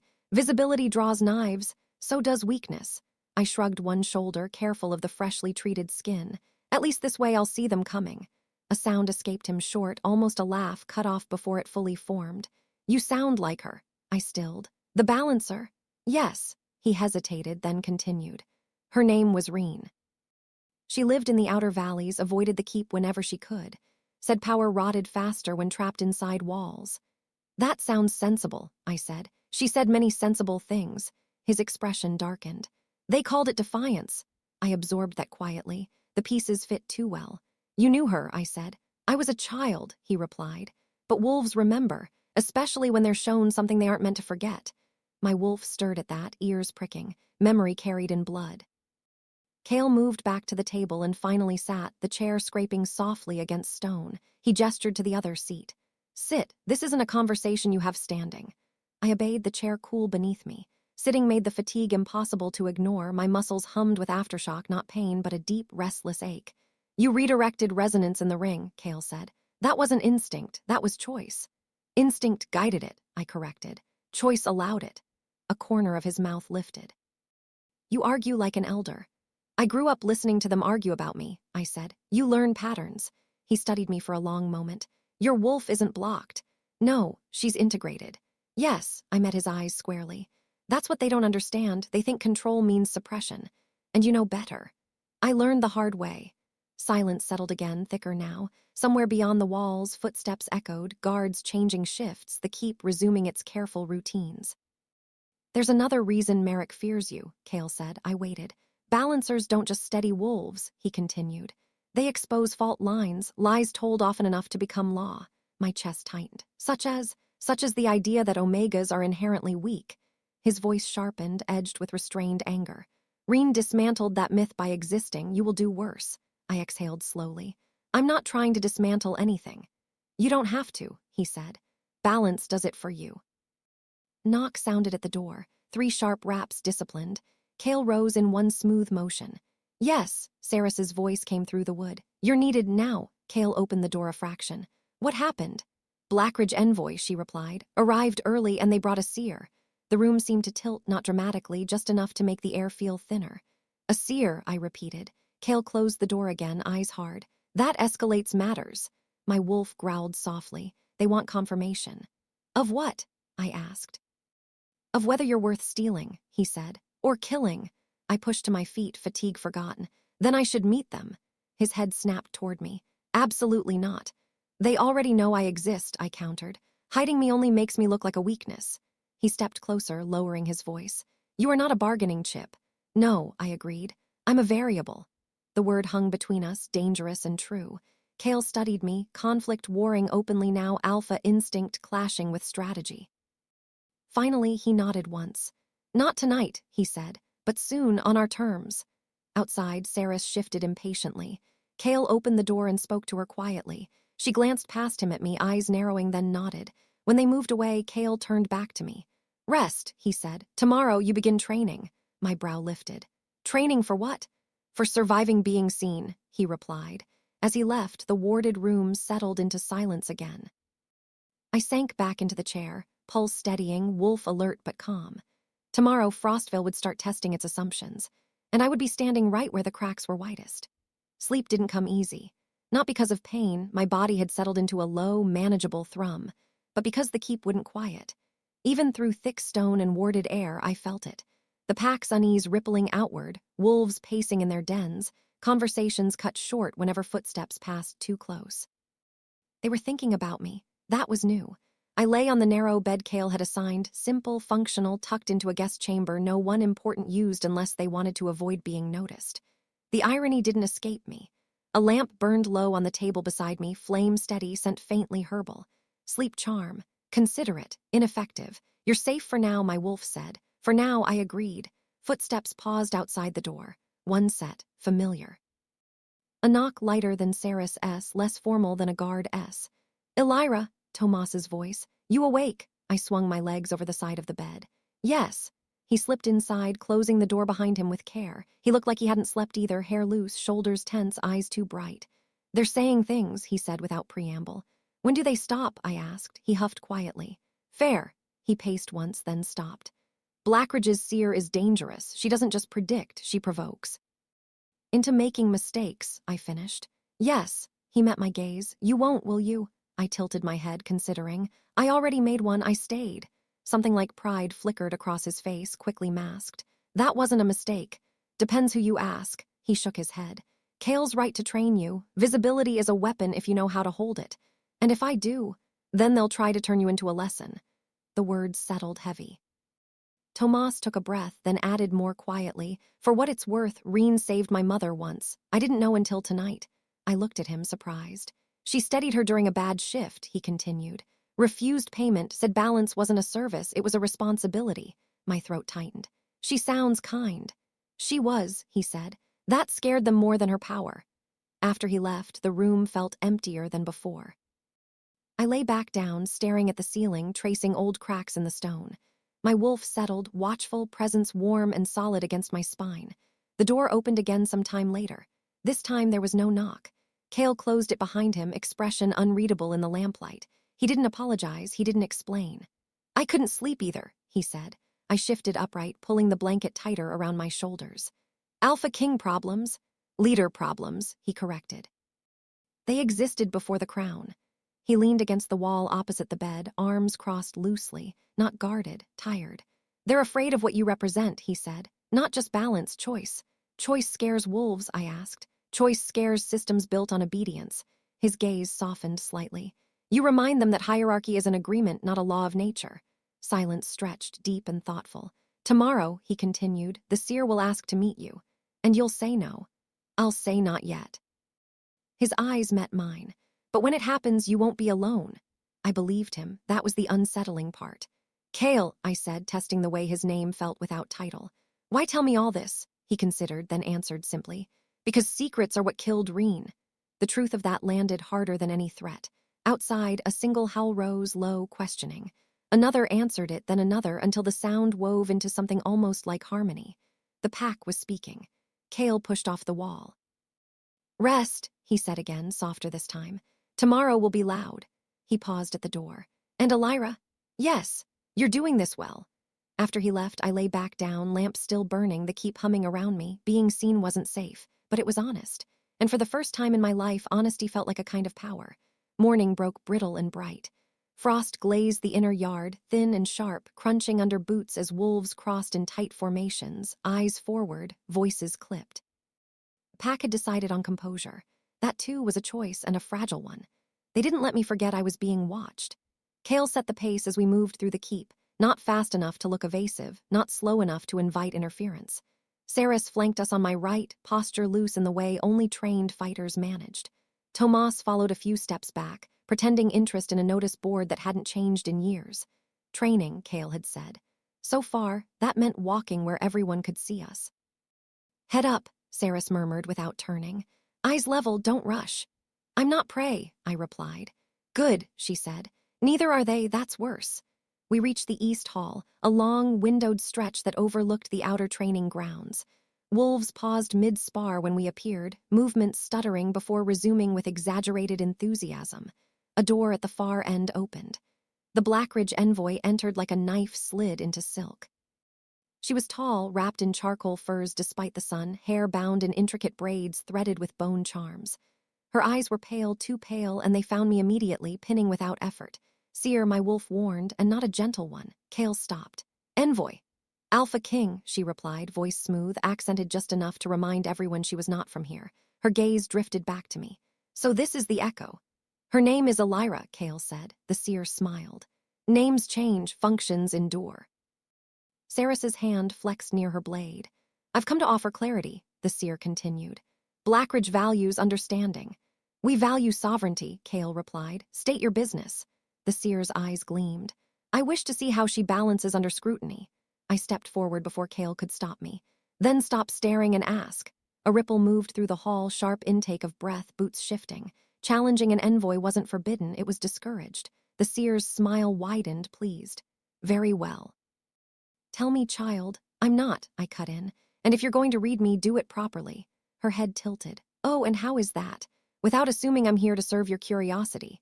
The silence that followed was brittle enough to snap. Kale's gaze flicked to me, then back to the seer. "You'll address her as an equal or not at all." The seer studied him, then laughed softly. "Interesting. Blackridge remembers a Frostville that bent more easily." "Blackridge remembers what benefits it," Kale replied. Eyes slid back to me, intent sharpening. Walk with me, Elira, a few steps, no wards, no audience. My wolf paced, alert, trap. Kale's answer was immediate. No, I didn't look at him. Yes, but not alone. Saris swore under her breath. Tomas straightened. The seer considered, then nodded. Acceptable. We moved to the edge of the hall, sunlight spilling in through tall windows. Below, wolves trained, oblivious. Above us, banners stirred faintly. The seer circled me once, slow, deliberate. Not fractured, she murmured. No cracks to slip into, that's inconvenient. Then stop trying, I said. She stopped in front of me. Blackridge will make you an offer. I don't belong to you. No, she agreed. You belong to Balance, we merely wish to host it. Kale stepped closer, heat radiating off him like restrained storm. This conversation is over. For now, the seer said lightly. Her gaze lingered on me, something calculating behind it. But echoes travel, remember that. She turned and swept away, entourage falling in behind her. The hall exhaled. Saris let out a low whistle. Well, that could have gone worse. Tomas stared after the seer. She saw something. I met Kale's eyes. She saw I won't bend. His expression was unreadable, but his voice was quiet and firm. And now she'll test that. Outside, a sparring match ended in a hard thud. A wolf went down, another helping him up. Training continued. So would the tests. They didn't take me to a classroom. They took me to the old training pit, stone-walled, half sunk into the earth, its edges scarred by claws and time. Frost lingered in the shaded corners, breath puffing white as wolves gathered along the rim. This wasn't for form, this was for proof. Saris vaulted down first, landing lightly despite the height. She rolled her shoulders, gaze cutting to me. Rules are simple, she called. You stay on your feet, I try to put you on the ground. And if I do? I asked, climbing down more carefully. Grinned all teeth. Then I try harder. Kale took a position at the edge, arms folded, presence steady without looming. Tomas leaned against a post nearby, tension sharp enough to taste. The pit smelled of stone dust and cold iron, old sweat ground in deep. Saris didn't give me time to settle. She lunged. I barely twisted aside, her shoulder clipping mine hard enough to spin me. My boots skidded on grit. I dropped low, momentum carrying me into a roll that left dirt streaking my sleeves. Too stiff, Saris called, already moving again. You're thinking. She came in fast, fists aimed not to break bone but to test reflex. I blocked one, absorbed another along my forearm, the impact buzzing up to my shoulder. Flow, my wolf urged. Don't resist. Redirect. I shifted my weight, letting Saris's next strike glance off, catching her wrist and turning with it instead of against. She stumbled a half step, surprise flashing across her face before she recovered. Better, she said, pleased. Again, we circled. She feinted left, kicked low. I jumped back, heart thudding, breath coming quicker now, not panicked, just working. The crowd murmured, interest sharpening. Saris closed the distance again, grappling this time. Her grip was solid, practiced. She went for my center of gravity. I let myself fall, not collapse, slide. I dropped my weight suddenly, twisted, and rolled beneath her arm, coming up behind her with my forearm pressed lightly to her shoulder. The pit went quiet. Saris froze, then laughed. You're infuriating. Thank you, I said, releasing her and stepping back. Kale's voice carried from above. What did you notice? Saris turned, thoughtful now. She doesn't fight dominance, she dissolves it. That's not a compliment, someone muttered from the rim. Saris's eyes snapped up. It's survival. She faced me again, more serious. Last lesson. Her stance changed, lower, broader. She let her wolf bleed through, not shifting, but close. The air thickened, pressure building.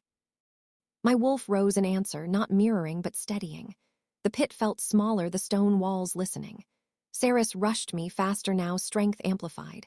The blow she landed would have dropped me earlier. I took it, not with muscle, with balance. I yielded, turned, guided the force past me, hands sliding, feet adjusting. The movement felt inevitable, like water finding a path. Saris hit the ground on her back, breath knocked clean out of her. Silence exploded into sound.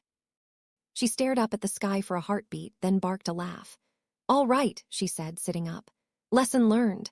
Kale descended into the pit, eyes sharp, unreadable. He offered Saris a hand, then looked at me. You didn't overpower her, he said. No, I replied. I listened. He nodded once, satisfied. Around us, wolves exchanged looks, some impressed, some unsettled. Tomas grinned openly now, pride clear. Saris clapped me on the shoulder as we climbed out. You'll bruise, she said. But they won't forget that. As if summoned by her words, a runner appeared at the pit's edge, breath quick. Alpha King, he called. The council's calling an emergency session. Kale's expression hardened. On what grounds? The runner swallowed. Blackridge filed a formal challenge. The pit seemed to tilt just slightly. Against whom? Kale asked. The runner's eyes slid to me. Against her. The lesson was over. The real test was about to begin. They didn't call it a threat. They never did. The council chamber filled with the careful hush of something formal about to turn violent, not in blood, yet, but in precedent. Elders took their seats one by one, robes brushing stone, faces arranged into masks they'd practiced for decades. Guards lined the walls, posture rigid, eyes everywhere except on me. Blackridge stood at the center.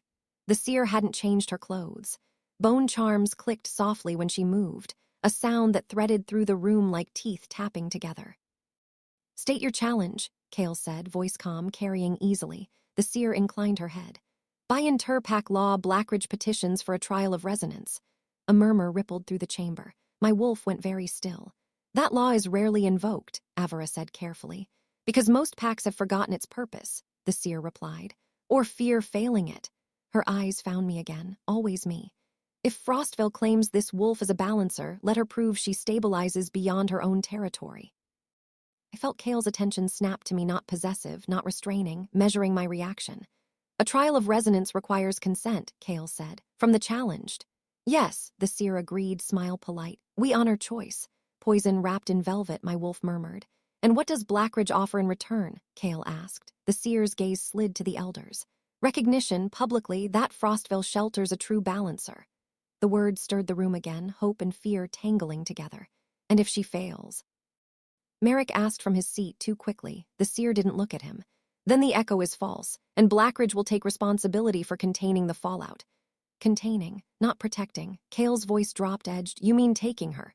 Yes, the seer said simply. The room held its breath. I stepped forward before Kale could stop me, not to challenge, but to clarify. My boots sounded loud on the stone. What does the trial involve? I asked. The seer's eyes gleamed. A fractured pack. Wolves on the brink of tearing themselves apart. You enter alone. You do not command, you do not dominate, you balance or you don't. And if I refuse, I asked. Then Blackridge will publicly question Frostville's claim, she replied smoothly. And others will follow. Kale turned to me. You don't have to, I know, I said, I meant it.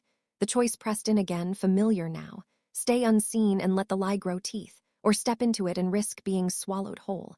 My wolf lifted her head. This is what we are.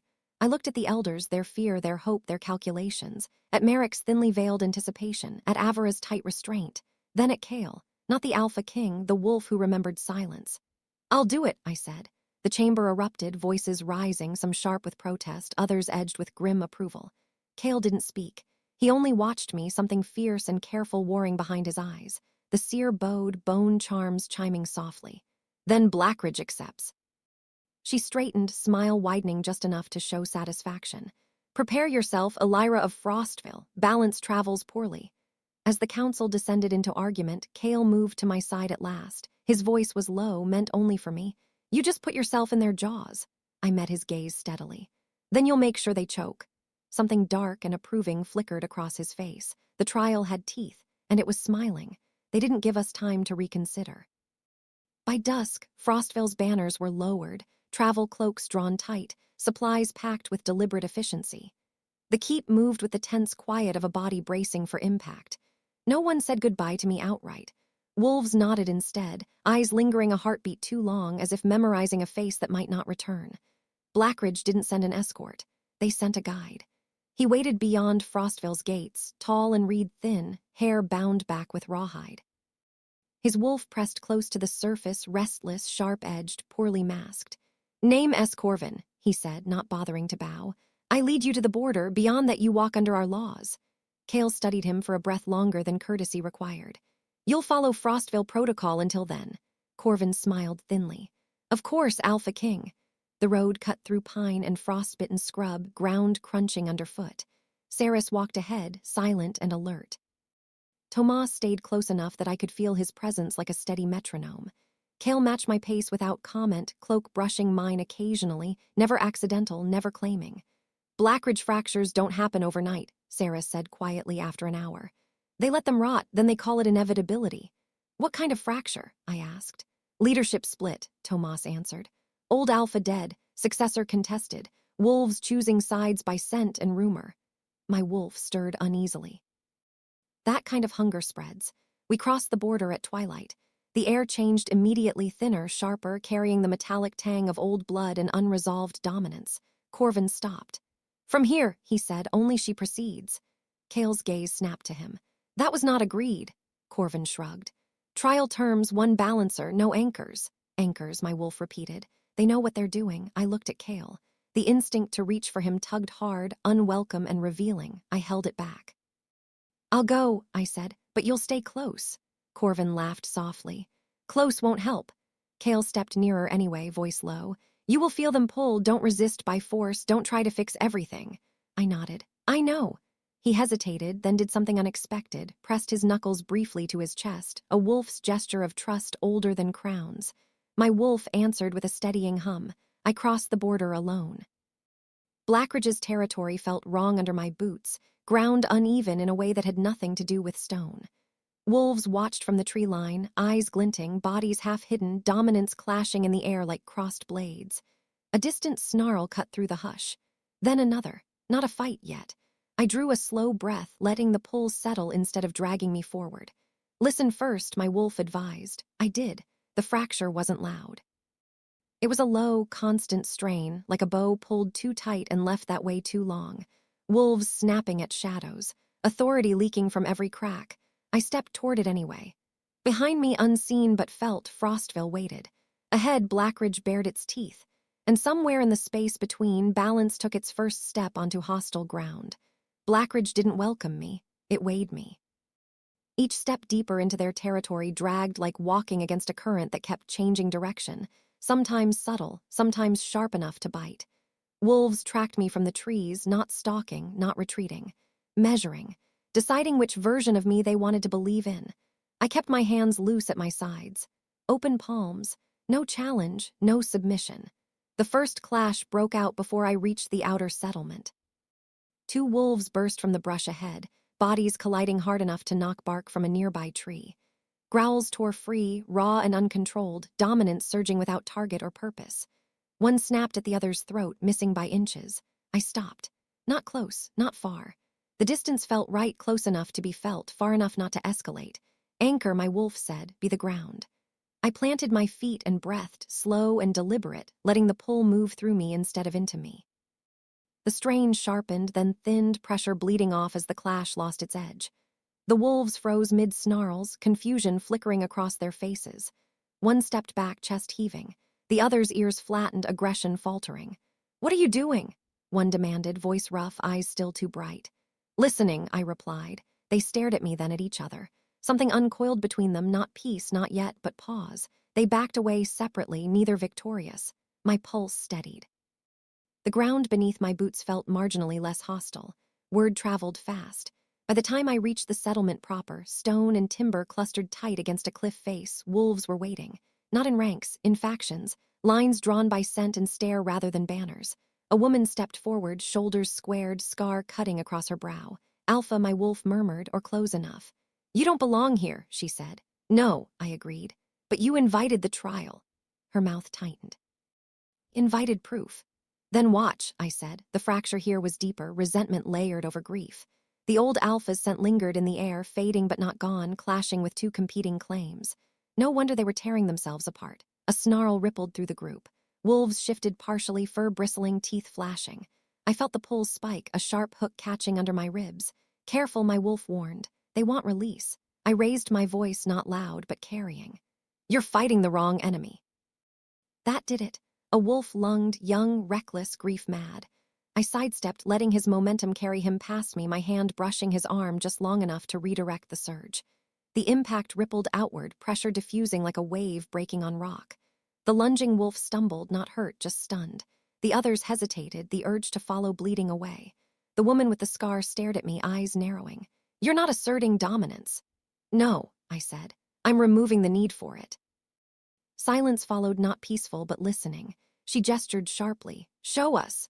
The challenge was clear. I moved into the center of the settlement where the strain knotted tightest.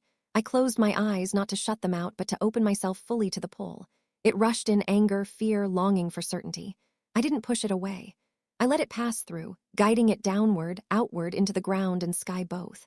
My body hummed, not with power, but with alignment. My wolf stood with me, steady and unafraid. One by one, wolves relaxed, shoulders lowering, growls dying in throats. Partial shifts receded, the air eased. When I opened my eyes, they were watching me like something unfamiliar and necessary. The scarred woman inclined her head a fraction. "You're dangerous." "Yes," I said honestly, "but not to you." Behind me, unseen, I felt a familiar presence brush the edge of my awareness. Kale, close to the border, holding the line without crossing it. The trial wasn't finished, but Blackridge had stopped biting. For now, the calm didn't last. It never does when balance exposes what people have been avoiding. A howl tore through the settlement, ragged, furious, cracking at the edges. It came from the upper terraces carved into the cliff where stone steps wound upward toward the old Alpha's hall. The scent of grief surged with it, thick enough to sting. The scarred woman's shoulders tensed. "That'll be Riken." "He's one of the claimants," another wolf muttered. The louder one. The air pulled hard toward the terraces, pressure gathering like water behind a dam.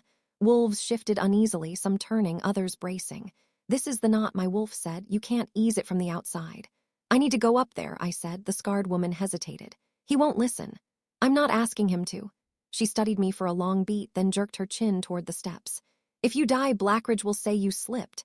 "Fair," I said, and started climbing. The steps were steep, uneven, carved more for claws than boots. With each ascent, the strain intensified, rage, jealousy, raw fear of being unchosen. The howl came again, closer now, vibrating through the stone. I reached the terrace and found Riken pacing like a caged storm. He was big, broad through the shoulders, wolf pressing hard at the surface, eyes too bright. Another wolf lay slumped near the wall, breathing shallowly, blood matting fur where claws had torn. Riken's head snapped toward me. "Get out." I didn't move closer. "You're bleeding your pack dry," he snarled. "You don't get to judge me." "I'm not," I said. "I'm stopping you from tearing everything apart." His laugh was sharp, humorless.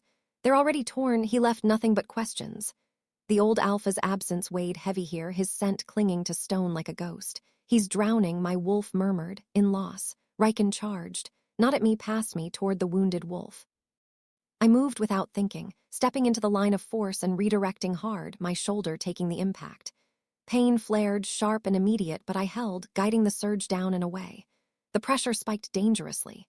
"Too much," my wolf warned. I dug deeper, letting the strain flood through me, vision blurring at the edges as gold threaded thick and dark. Bones sang, not breaking, but close enough to taste fear. "Stop," I said, voice carrying something that wasn't command. It wasn't dominance. It was refusal.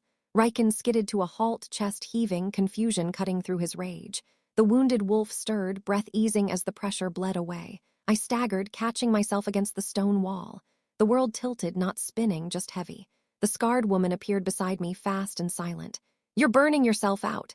"Yes," I agreed. "Help him." She hesitated only a moment before turning to Riken. "Enough." Something in her tone landed. Riken's shoulders sagged, wolf receding a fraction. He looked smaller suddenly. Lost. "I don't know how to hold this," he said hoarsely. I slid down to sit on the stone, strength draining in a way that felt final for the moment. "You don't hold it alone." The words hung there, fragile and true. Wolves gathered cautiously, the tension easing into something like grief shared rather than weaponized. Hands moved to tend the wounded. Voices softened. Balance held. Barely. Below, at the edge of the territory, I felt Kale's presence spike, alarm, then restraint. He didn't cross. He trusted me to finish what I'd started. The scarred woman crouched in front of me. "Blackridge acknowledges the trial," she said quietly. "You did what you came to do." I nodded, too tired to speak. "But understand this," she added. "Balance demands payment." I met her eyes. "I know."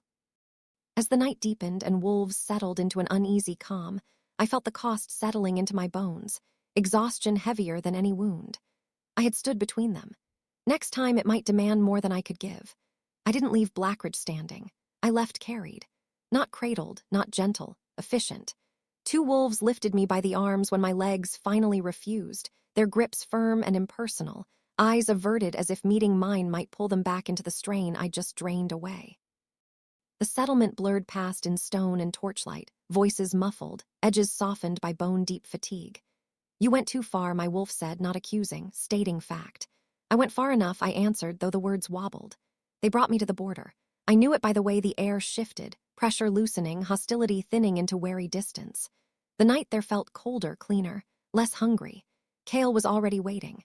He moved the moment he saw me, authority breaking into something faster, sharper. The wolves carrying me slowed instinctively, not challenged but checked by his presence. He took my weight without ceremony, one arm braced around my back, the other steady at my side. "Easy," he murmured, more to my wolf than to me. My feet touched ground and nearly failed me again. He adjusted, closer now, grounding me through sheer steadiness. Pine and iron filled my lungs, familiar, anchoring. "They acknowledge the trial," the scarred woman said from a careful distance. "Publicly." Kale didn't look at her. "And privately," she hesitated. "They'll remember." "That's not an answer," he said. "It's the honest one," she replied. "Balance leaves scars." She inclined her head toward me, a gesture of respect earned the hard way, then turned back into her territory without another word. The border sealed behind her in a way no wall ever could. Only then did Kale look down at me. "What did they take?" he asked quietly. I swallowed. My throat felt scraped raw, like I'd been shouting for hours. "Time," I said. "Strength, maybe both." His jaw tightened, a flash of anger contained so tightly it felt dangerous. "You shouldn't have had to pay that alone." "I wasn't alone," I said, and meant it. "You held the line." We didn't linger. The walk back was slower than the journey out. Tomas and Saris flanked us without speaking, their presence a moving shield. The forest watched, curious but subdued, as if even it felt the aftershock of what had been done. Halfway to Frostvale, my knees buckled for real. Kale caught me without breaking stride, lifted me cleanly this time. The indignity barely registered. "Put me down," I muttered. "No," he said, flat and final. My wolf sighed, something like relief threading through her. "Let him," I did. The keep lights appeared eventually, warm and distant, like something remembered rather than reached. By the time we passed through the gates, I was drifting, aware of motion, of voices, but not meaningfully connected to any of it. They took me to the healer's wing again. The same Omega met us, eyes narrowing when she saw my state. "You look worse than last time." "I went further," I managed. "That's usually how it works," she said, already moving. Kale stayed. I noticed because he never did this before. He stood at the foot of the bed while the healer worked, hands clenched loosely at his sides, attention fixed on me in a way that made my wolf stir despite exhaustion. Cool compresses, bitter drafts, careful hands pressing and releasing, my body accepted it all without protest. "You're burning from the inside," the healer said. "Not injured, drained." "How long?" Kale asked. She glanced at me. "Depends how much she's willing to rest." "I don't," I started. Kale cut me off. "She rests." The healer hid a smile. "Good, then she might recover fully." After she left, silence settled, thick, heavy, not empty. Kale moved to the chair beside the bed and sat, finally allowing the tension to ease from his posture. He looked worn, lines etched deeper around his eyes, shoulders carrying more than tonight's strain. "You scared me," he said. The admission landed harder than any reprimand. "I scared myself," I replied. He studied me for a long moment. "Blackridge won't be the last." "I know. And Merrick will use this," he added. "He'll say balance weakens the balancer." "Only if you let him define strength," I said. A corner of his mouth lifted, tired and genuine. "You learn quickly." Outside, the pack murmured, news spreading, fear and pride tangling together. Somewhere a wolf tested a howl and thought better of it. Kale reached out then, hesitated, and finally rested his hand over mine. Not claiming, not soothing, present. "Sleep," he said. "I'll be here when you wake." My wolf settled, content at last. As darkness pulled me under, one thought lingered, quiet and sharp. Balance had drawn blood. Next time it might demand a crown. I woke to voices that didn't know I was listening. The healer's wing carried sound differently, stone absorbing sharp edges, leaving words dulled but unmistakable. Kale stood somewhere to my left. Tomas was closer to the door. Saris paced. I could picture it without opening my eyes. "She shouldn't be walking for days," the healer said, "let alone standing between rival packs." "She didn't collapse," Tomas replied. "She held." "Until her body gave out," the healer shot back. "That isn't strength, it's debt." Kale didn't speak right away. When he did, his voice was lower than I'd ever heard it. "I won't spend her like a resource." That made my chest tighten in a way that had nothing to do with fatigue. I opened my eyes. Saris noticed first, stopping mid-step. "She's awake." Kale turned immediately. The relief on his face was brief, controlled, but it reached his eyes before the alpha mask slid back into place. "How do you feel?" he asked. I tested my limbs, heavy, not useless, like my bones remember being stronger. "That's progress," the healer said dryly. "You're not bleeding inward anymore." "I never was," I murmured. She snorted. "You were in a different way." Kale waved her off gently. Give us a moment. She hesitated, then gathered her things. Don't let her bargain her recovery away, she warned him. She will try. I heard that, I said. I know, she replied, unapologetic, and left. Silence followed real this time. Tomas and Saris lingered until Cale inclined his head. They withdrew, the door closing with a soft finality. I shifted slightly, propping myself up. Cale moved without thinking, adjusting the pillows, his hand lingering just long enough to feel deliberate. You should have let Blackridge tear itself apart, I said. No, he replied. You shouldn't have had to stop it. That's the same argument turned inside out. His gaze sharpened. Is it? Yes, I said. Because if I don't stand there, someone else bleeds or worse. He leaned back, studying me like a problem that refused to simplify. You're redefining roles without permission. That's how roles change. A breath left him slowly. Merrick won't see it that way. At the sound of the rival Alpha's name, something cold threaded through me, not fear, recognition. He's already moving, I said. Cale's eyes narrowed. You felt it. He's been watching since the Howl, I continued. Not Blackridge, me. My wolf stirred, unease rippling through her, Hunter's attention. He'll challenge the trial, Cale said. Claim you interfered, that balance isn't neutral. Balance never is, I said. It just pretends. Cale stood, pacing once, then stopped at the foot of the bed. If Merrick pushes this to the council, they'll demand a public reckoning. My stomach sank, not dramatically, just heavy and certain. A demonstration. Yes, he said, of what you are and what you cost. I swung my legs over the side of the bed despite the way the room protested. Cale was there instantly, hands steadying me. I'm not a weapon, I said. No, he agreed. You're worse. I barked a weak laugh. Comforting. You make people question their power, he said quietly. That's dangerous. Only to people who rely on fear. He didn't disagree. Outside, a horn sounded short, sharp, not alarm, announcement. Saris burst back in without knocking. Alpha. Merrick's envoys crossed the southern markers. Cale's posture changed instantly, spine straightening, presence sharpening like a blade drawn slow. Did they request entry? They declared intent, she said. Witnesses council bound. I pushed to my feet, swaying but upright. He's forcing the timeline. Cale looked at me, something fierce and conflicted burning behind his control. You are not meeting him like this. I don't need to meet him, I said. He needs to see me. That's the same thing. No, I replied. It's a warning. For a moment, Alpha and Man warred openly in his expression. Then he nodded, once. Fine, but you don't stand alone. I met his gaze, steady despite the tremor in my legs. I never have. Outside, the pack shifted, curiosity sharpening into tension. Wolves gathered. Lines formed not by command, but by instinct. Merrick had drawn his move. And this time, balance wouldn't be quiet about answering. They didn't come in peace. Peace announces itself. It slows the air, softens shoulders, loosens jaws. What crossed Frostvale's southern markers did none of that. Merrick's envoys moved like sharpened intent, 4 wolves in formal leathers, sigils stitched heavy at their throats, scents pressed tight and disciplined. Witnesses, as promised, weapons whether they admitted it or not. I stood beside Cale at the edge of the courtyard, boots planted on familiar stone. The pack gathered behind us without being told. Not ranks, circles. Betas flanked instinctively. Omegas stayed near exits, eyes sharp, bodies ready. Even the elders leaned forward on their staffs, interest cutting through age. My strength hadn't returned. I felt it in the way the ground didn't answer me fully, in the way my wolf stayed coiled instead of expansive.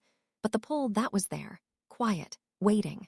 Merrick's lead envoy stopped 3 paces short of Cale. He bowed shallowly, not submission, recognition. Alpha Cale, he said. We bring council notice. Cale didn't move. State it. The envoy's gaze flicked to me, lingered half a beat too long. A trial of balance was conducted without council oversight. An external pack was influenced. A claimant was neutralized. Neutralized, the word scraped. The law requires review, the envoy continued. The balancer must be examined.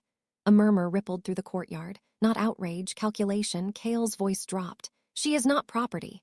No, the envoy agreed smoothly. She is precedent. That landed harder. I stepped forward before Cale could stop me. The movement drew every eye. My legs held, barely, but enough. You don't get to reduce people into lessons, I said. The envoy inclined his head, polite as a blade. Balance does that on its own. I felt the pull stir, not flaring, not aggressive, curious. Merrick himself emerged then, unannounced, presence unfolding like a shadow you only notice once it's touching your feet. He was older than Cale, broader through the chest, his wolf sitting closer to the surface. Authority clung to him, practiced and ruthless. So this is her, he said, voice carrying easily. The one who stops wars by standing in the way. I don't stop wars, I replied. I stop excuses. A few wolves shifted, not toward him. Merrick smiled, slow and cold. You drain packs, you weaken alphas, you call it balance. I call it consequence. He stepped closer, close enough that my wolf lifted her head fully now. The pulls sharpened, a thin line drawn between us. You think the council will tolerate this? He asked softly. A power that answers to no hierarchy? Kale moved then, placing himself half a step in front of me without blocking me completely. A shield that still let me be seen. She answers to law, Kale said. Older than council. Merrick's eyes flicked to him. Law is written by survivors. And rewritten by those they try to erase, I said. The air tightened. Merrick raised his hand. Very well, let the law hunt its answer. The envoys stepped forward in unison, pulling a cord from a satchel. It wasn't rope. It wasn't iron. It sang. The sound threaded straight into my bones, a vibration that set my wolf snarling inside my chest. The pull reacted violently, surging in response, trying to ground itself against something that refused to be grounded. Kale cursed under his breath. Council binding. My knees dipped. I caught myself, jaw set, refusing to go down. Merrick watched with open fascination. You see, even balance can be bound. I forced air into my lungs, slow, deliberate, not bound, my wolf growled, challenged. I met Merrick's gaze and smiled, small, tired, real. You're afraid of what happens when people stop needing you. Something flickered, just once. Kale's hand closed around mine, firm, anchoring, not possession, partnership. Enough, Elder Rune said, staff striking stone. The council will hear this with witnesses from Frostville. Merrick inclined his head. Of course, I would expect nothing less. The binding cord loosened, its song fading but not gone, a promise not yet fulfilled. As Merrick turned away, his voice drifted back to me. Rest while you can, balance bleeds when cornered. I watched him go, the weight of what he'd started settling deep. The hunt had begun, and the law wasn't the only thing sharpening its teeth. The council chamber was built to make wolves feel small. Stone rose in a broken ring, each slab etched with old victories and older failures. No banners, no warmth. Even the fire pits burned low, smoke crawling rather than lifting. The ceiling opened to the sky, a deliberate reminder that nothing spoken here stayed contained. I stood at the center, not elevated, not restrained. Watched. My wolf pressed close to the surface, not restless, alert. The binding cord rested coiled on the stone a few paces away, its hum subdued but present, like an itch you couldn't quite reach. Council magic. Old, careful, afraid of mistakes and determined to repeat them anyway. Kale stood behind me off to the right, not at my shoulder, not in front, where he'd chosen said everything. Merrick occupied the opposite arc, flanked by two elders who smelled of ink, dust, and long memory. Witnesses filled the outer ring, Blackridge wolves among them. I felt their attention like weight, not pressure. Elder Rune struck his staff once. We convened to assess the trial of balance conducted beyond council sanction. Sanction is a modern word, I said. A ripple passed through the chamber. Rune's gaze cut to me. And law is older than your impatience. I agree, I replied. That's why I'm here. Merrick stepped forward. She interfered with pack succession. She neutralized a claimant through unnatural means. Unnatural, I echoed. Or inconvenient. You drained him, Merrick pressed. Left him diminished. Riken stood abruptly among the witnesses. No. The sound cracked clean through the chamber. He moved into the open, shoulders squared, scars fresh and honest. I wasn't drained, I was stopped. Murmurs followed, quick, sharp, alive. You were prevented from claiming leadership, Merrick snapped. Riken met his stare without flinching. I was prevented from killing my pack. Silence dropped, heavy and absolute. The council leaned in as one. Elder Sava, thin as a blade and twice as sharp, spoke next. Balancer, state your nature. I breathed once, let the pull settle. I don't take power, I said. I redirect what's already there. Through what mechanism? She demanded. I gestured toward my chest. Through myself. Disapproval flickered, approval too, dangerous in equal measure. Kale spoke then, voice steady. She does not command wolves, she compels restraint. Merrick scoffed. Restraint weakens leadership. Restraint defines it, Kale replied. That earned him several looks, some curious, some sharp. Elder Rune lifted a hand. We will test this claim. The binding cord stirred, lifting slightly from the stone. My wolf bristled. They want you to fail. They will apply pressure, Rune continued. You will not interfere, you will allow the council to observe the effect. Kale's jaw set. She's not recovered. This is not a negotiation, Rune said. I stepped forward before Kale could object. Do it. His gaze snapped to mine. You don't have to. Yes, I said quietly. I do. The cord rose, its song sharpening. The sound threaded into me, vibrating along bone and nerve. The pull reacted instantly, surging, seeking release. I didn't let it. I opened. The pressure rushed through, not exploding outward but folding inward, compressing into a still point that made my vision blur. My knees bent, not collapsing, not proud. Human. The chamber shifted. Wolves inhaled sharply. Someone swore under their breath. I held, sweat slicked my palms. My wolf stood firm, teeth bared not in threat but in defiance of erasure. The cord strained, its hum warping, then thinning. Rune's eyes widened. Enough! The cord dropped, lifeless. The silence that followed felt different, less imposed, earned. Merrick's expression darkened. This proves nothing. It proves restraint under coercion, Sava said coolly. Rare, valuable. Merrick rounded on her. You would elevate this. Elevate? She echoed. No, recognize. I exhaled slowly, the room swimming but steadying. The council had remembered something old, not mercy, balance. Recognition was never clean. The moment Elder Sava spoke, the chamber fractured, not loudly, not with raised voices, but with something more dangerous. Recalculation. Wolves shifted their weight. Elders leaned back, then forward again, as if testing how far the ground would give beneath a new truth. Merrick broke first. You're mistaking endurance for authority, he said. She withstands pressure. That doesn't make her fit to shape the future. Sava's thin mouth curved. Neither does surviving long enough to fear change. A low rumble spread through the witnesses. Not agreement, not dissent, appetite. I stayed where I was, fighting the urge to sit down hard. The pull inside me had quieted, coiled tight and watchful like it knew this wasn't finished. Rune struck his staff again. We are not here to crown anyone. Merrick's gaze snapped to him. Then what are we here to do? Rune didn't look away. Prevent collapse. That landed. He turned to me. Balancer, you redirect power, you do not command it, but by standing between packs, you influence outcomes. Do you deny this? No, I said. I choose where not to stand. A few elders exchanged glances. And if you chose Frostville? Merrick asked sharply. If you chose Kale? The question slid under my ribs, searching for something soft. Kale stiffened behind me, breath measured. He didn't speak. I turned slightly, not toward Merrick, but toward the ring of stone, the watching wolves, the history carved into the walls. If I chose Frostville, I said, you would feel it immediately. Merrick smiled. A threat, then? A warning, I corrected. Threats rely on fear, warnings rely on truth. Sava nodded once. Answer the question that matters. Will you submit to council oversight? The hum of the chamber sharpened. Even the fire pit seemed to listen. Careful, my wolf said. Words are bindings too. Yes, I said. Then before anyone could breathe too easily, I continued. But not ownership. Merrick laughed. You can't have both. You're wrong, Kale said quietly. All eyes turned to him. He stepped forward into the circle at last, not to claim space, but to share it. The council governs packs. It does not govern balance. What she does exists because your laws failed to prevent bloodshed. That's an accusation, Rune said. It's history, Kale replied. Merrick's patience snapped. You would shield her because she weakens your rivals. Kale didn't raise his voice. I would shield her because she stops me from becoming you. That cut deeper than a howl. Merrick went still. For the first time, something raw cracked through his composure, rage tangled with something older. Regret, maybe, or recognition he'd buried too deep. Elder Sava exhaled slowly. Enough, she turned to the council. This body can either hunt balance until it turns feral or acknowledge it and survive. Rune closed his eyes briefly. When he opened them, the decision had already been made. The balancer will operate independently, he declared.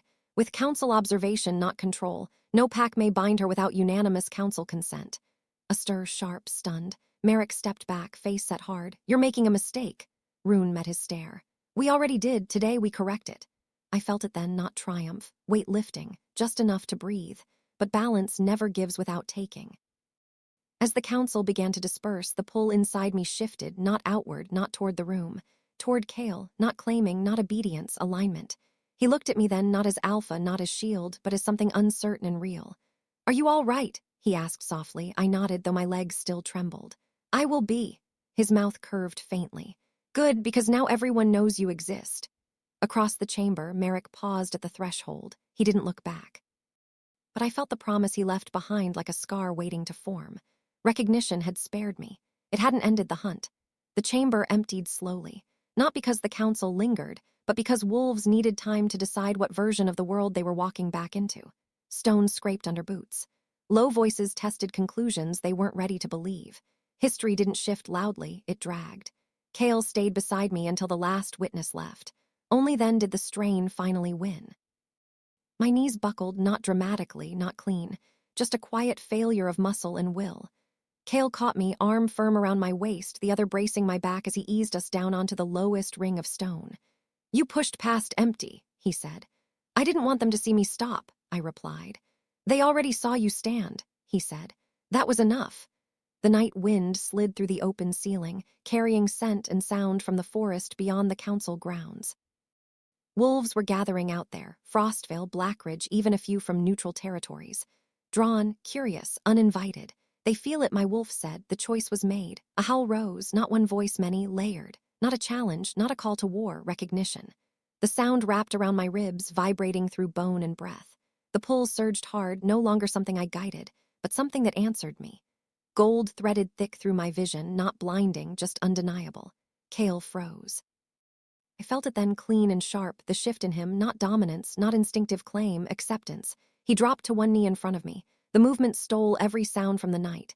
"Kale," I said, startled. "Don't."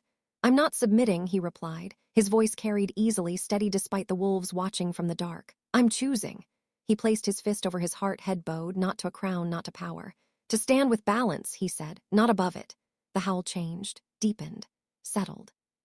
Something ancient locked into place, not like chains, but like a key finding the door it was always meant for. The pull eased, finally flowing both ways instead of burning through me alone. I reached out, fingers curling into his sleeve. "This doesn't make things easier." His mouth lifted, tired and real. "Nothing worth keeping ever is." The wolves beyond the stones began to disperse, not commanded, decided. Packs returning to their borders carrying a truth they couldn't unlearn. No crown was placed. No law rewritten aloud, but the world had tilted just enough. Kale rose, helping me to my feet. For a moment, we stood there, two figures at the edge of something unnamed, unscripted, dangerous. My wolf lifted her head and howled once, not in triumph, in answer, and the night answered back.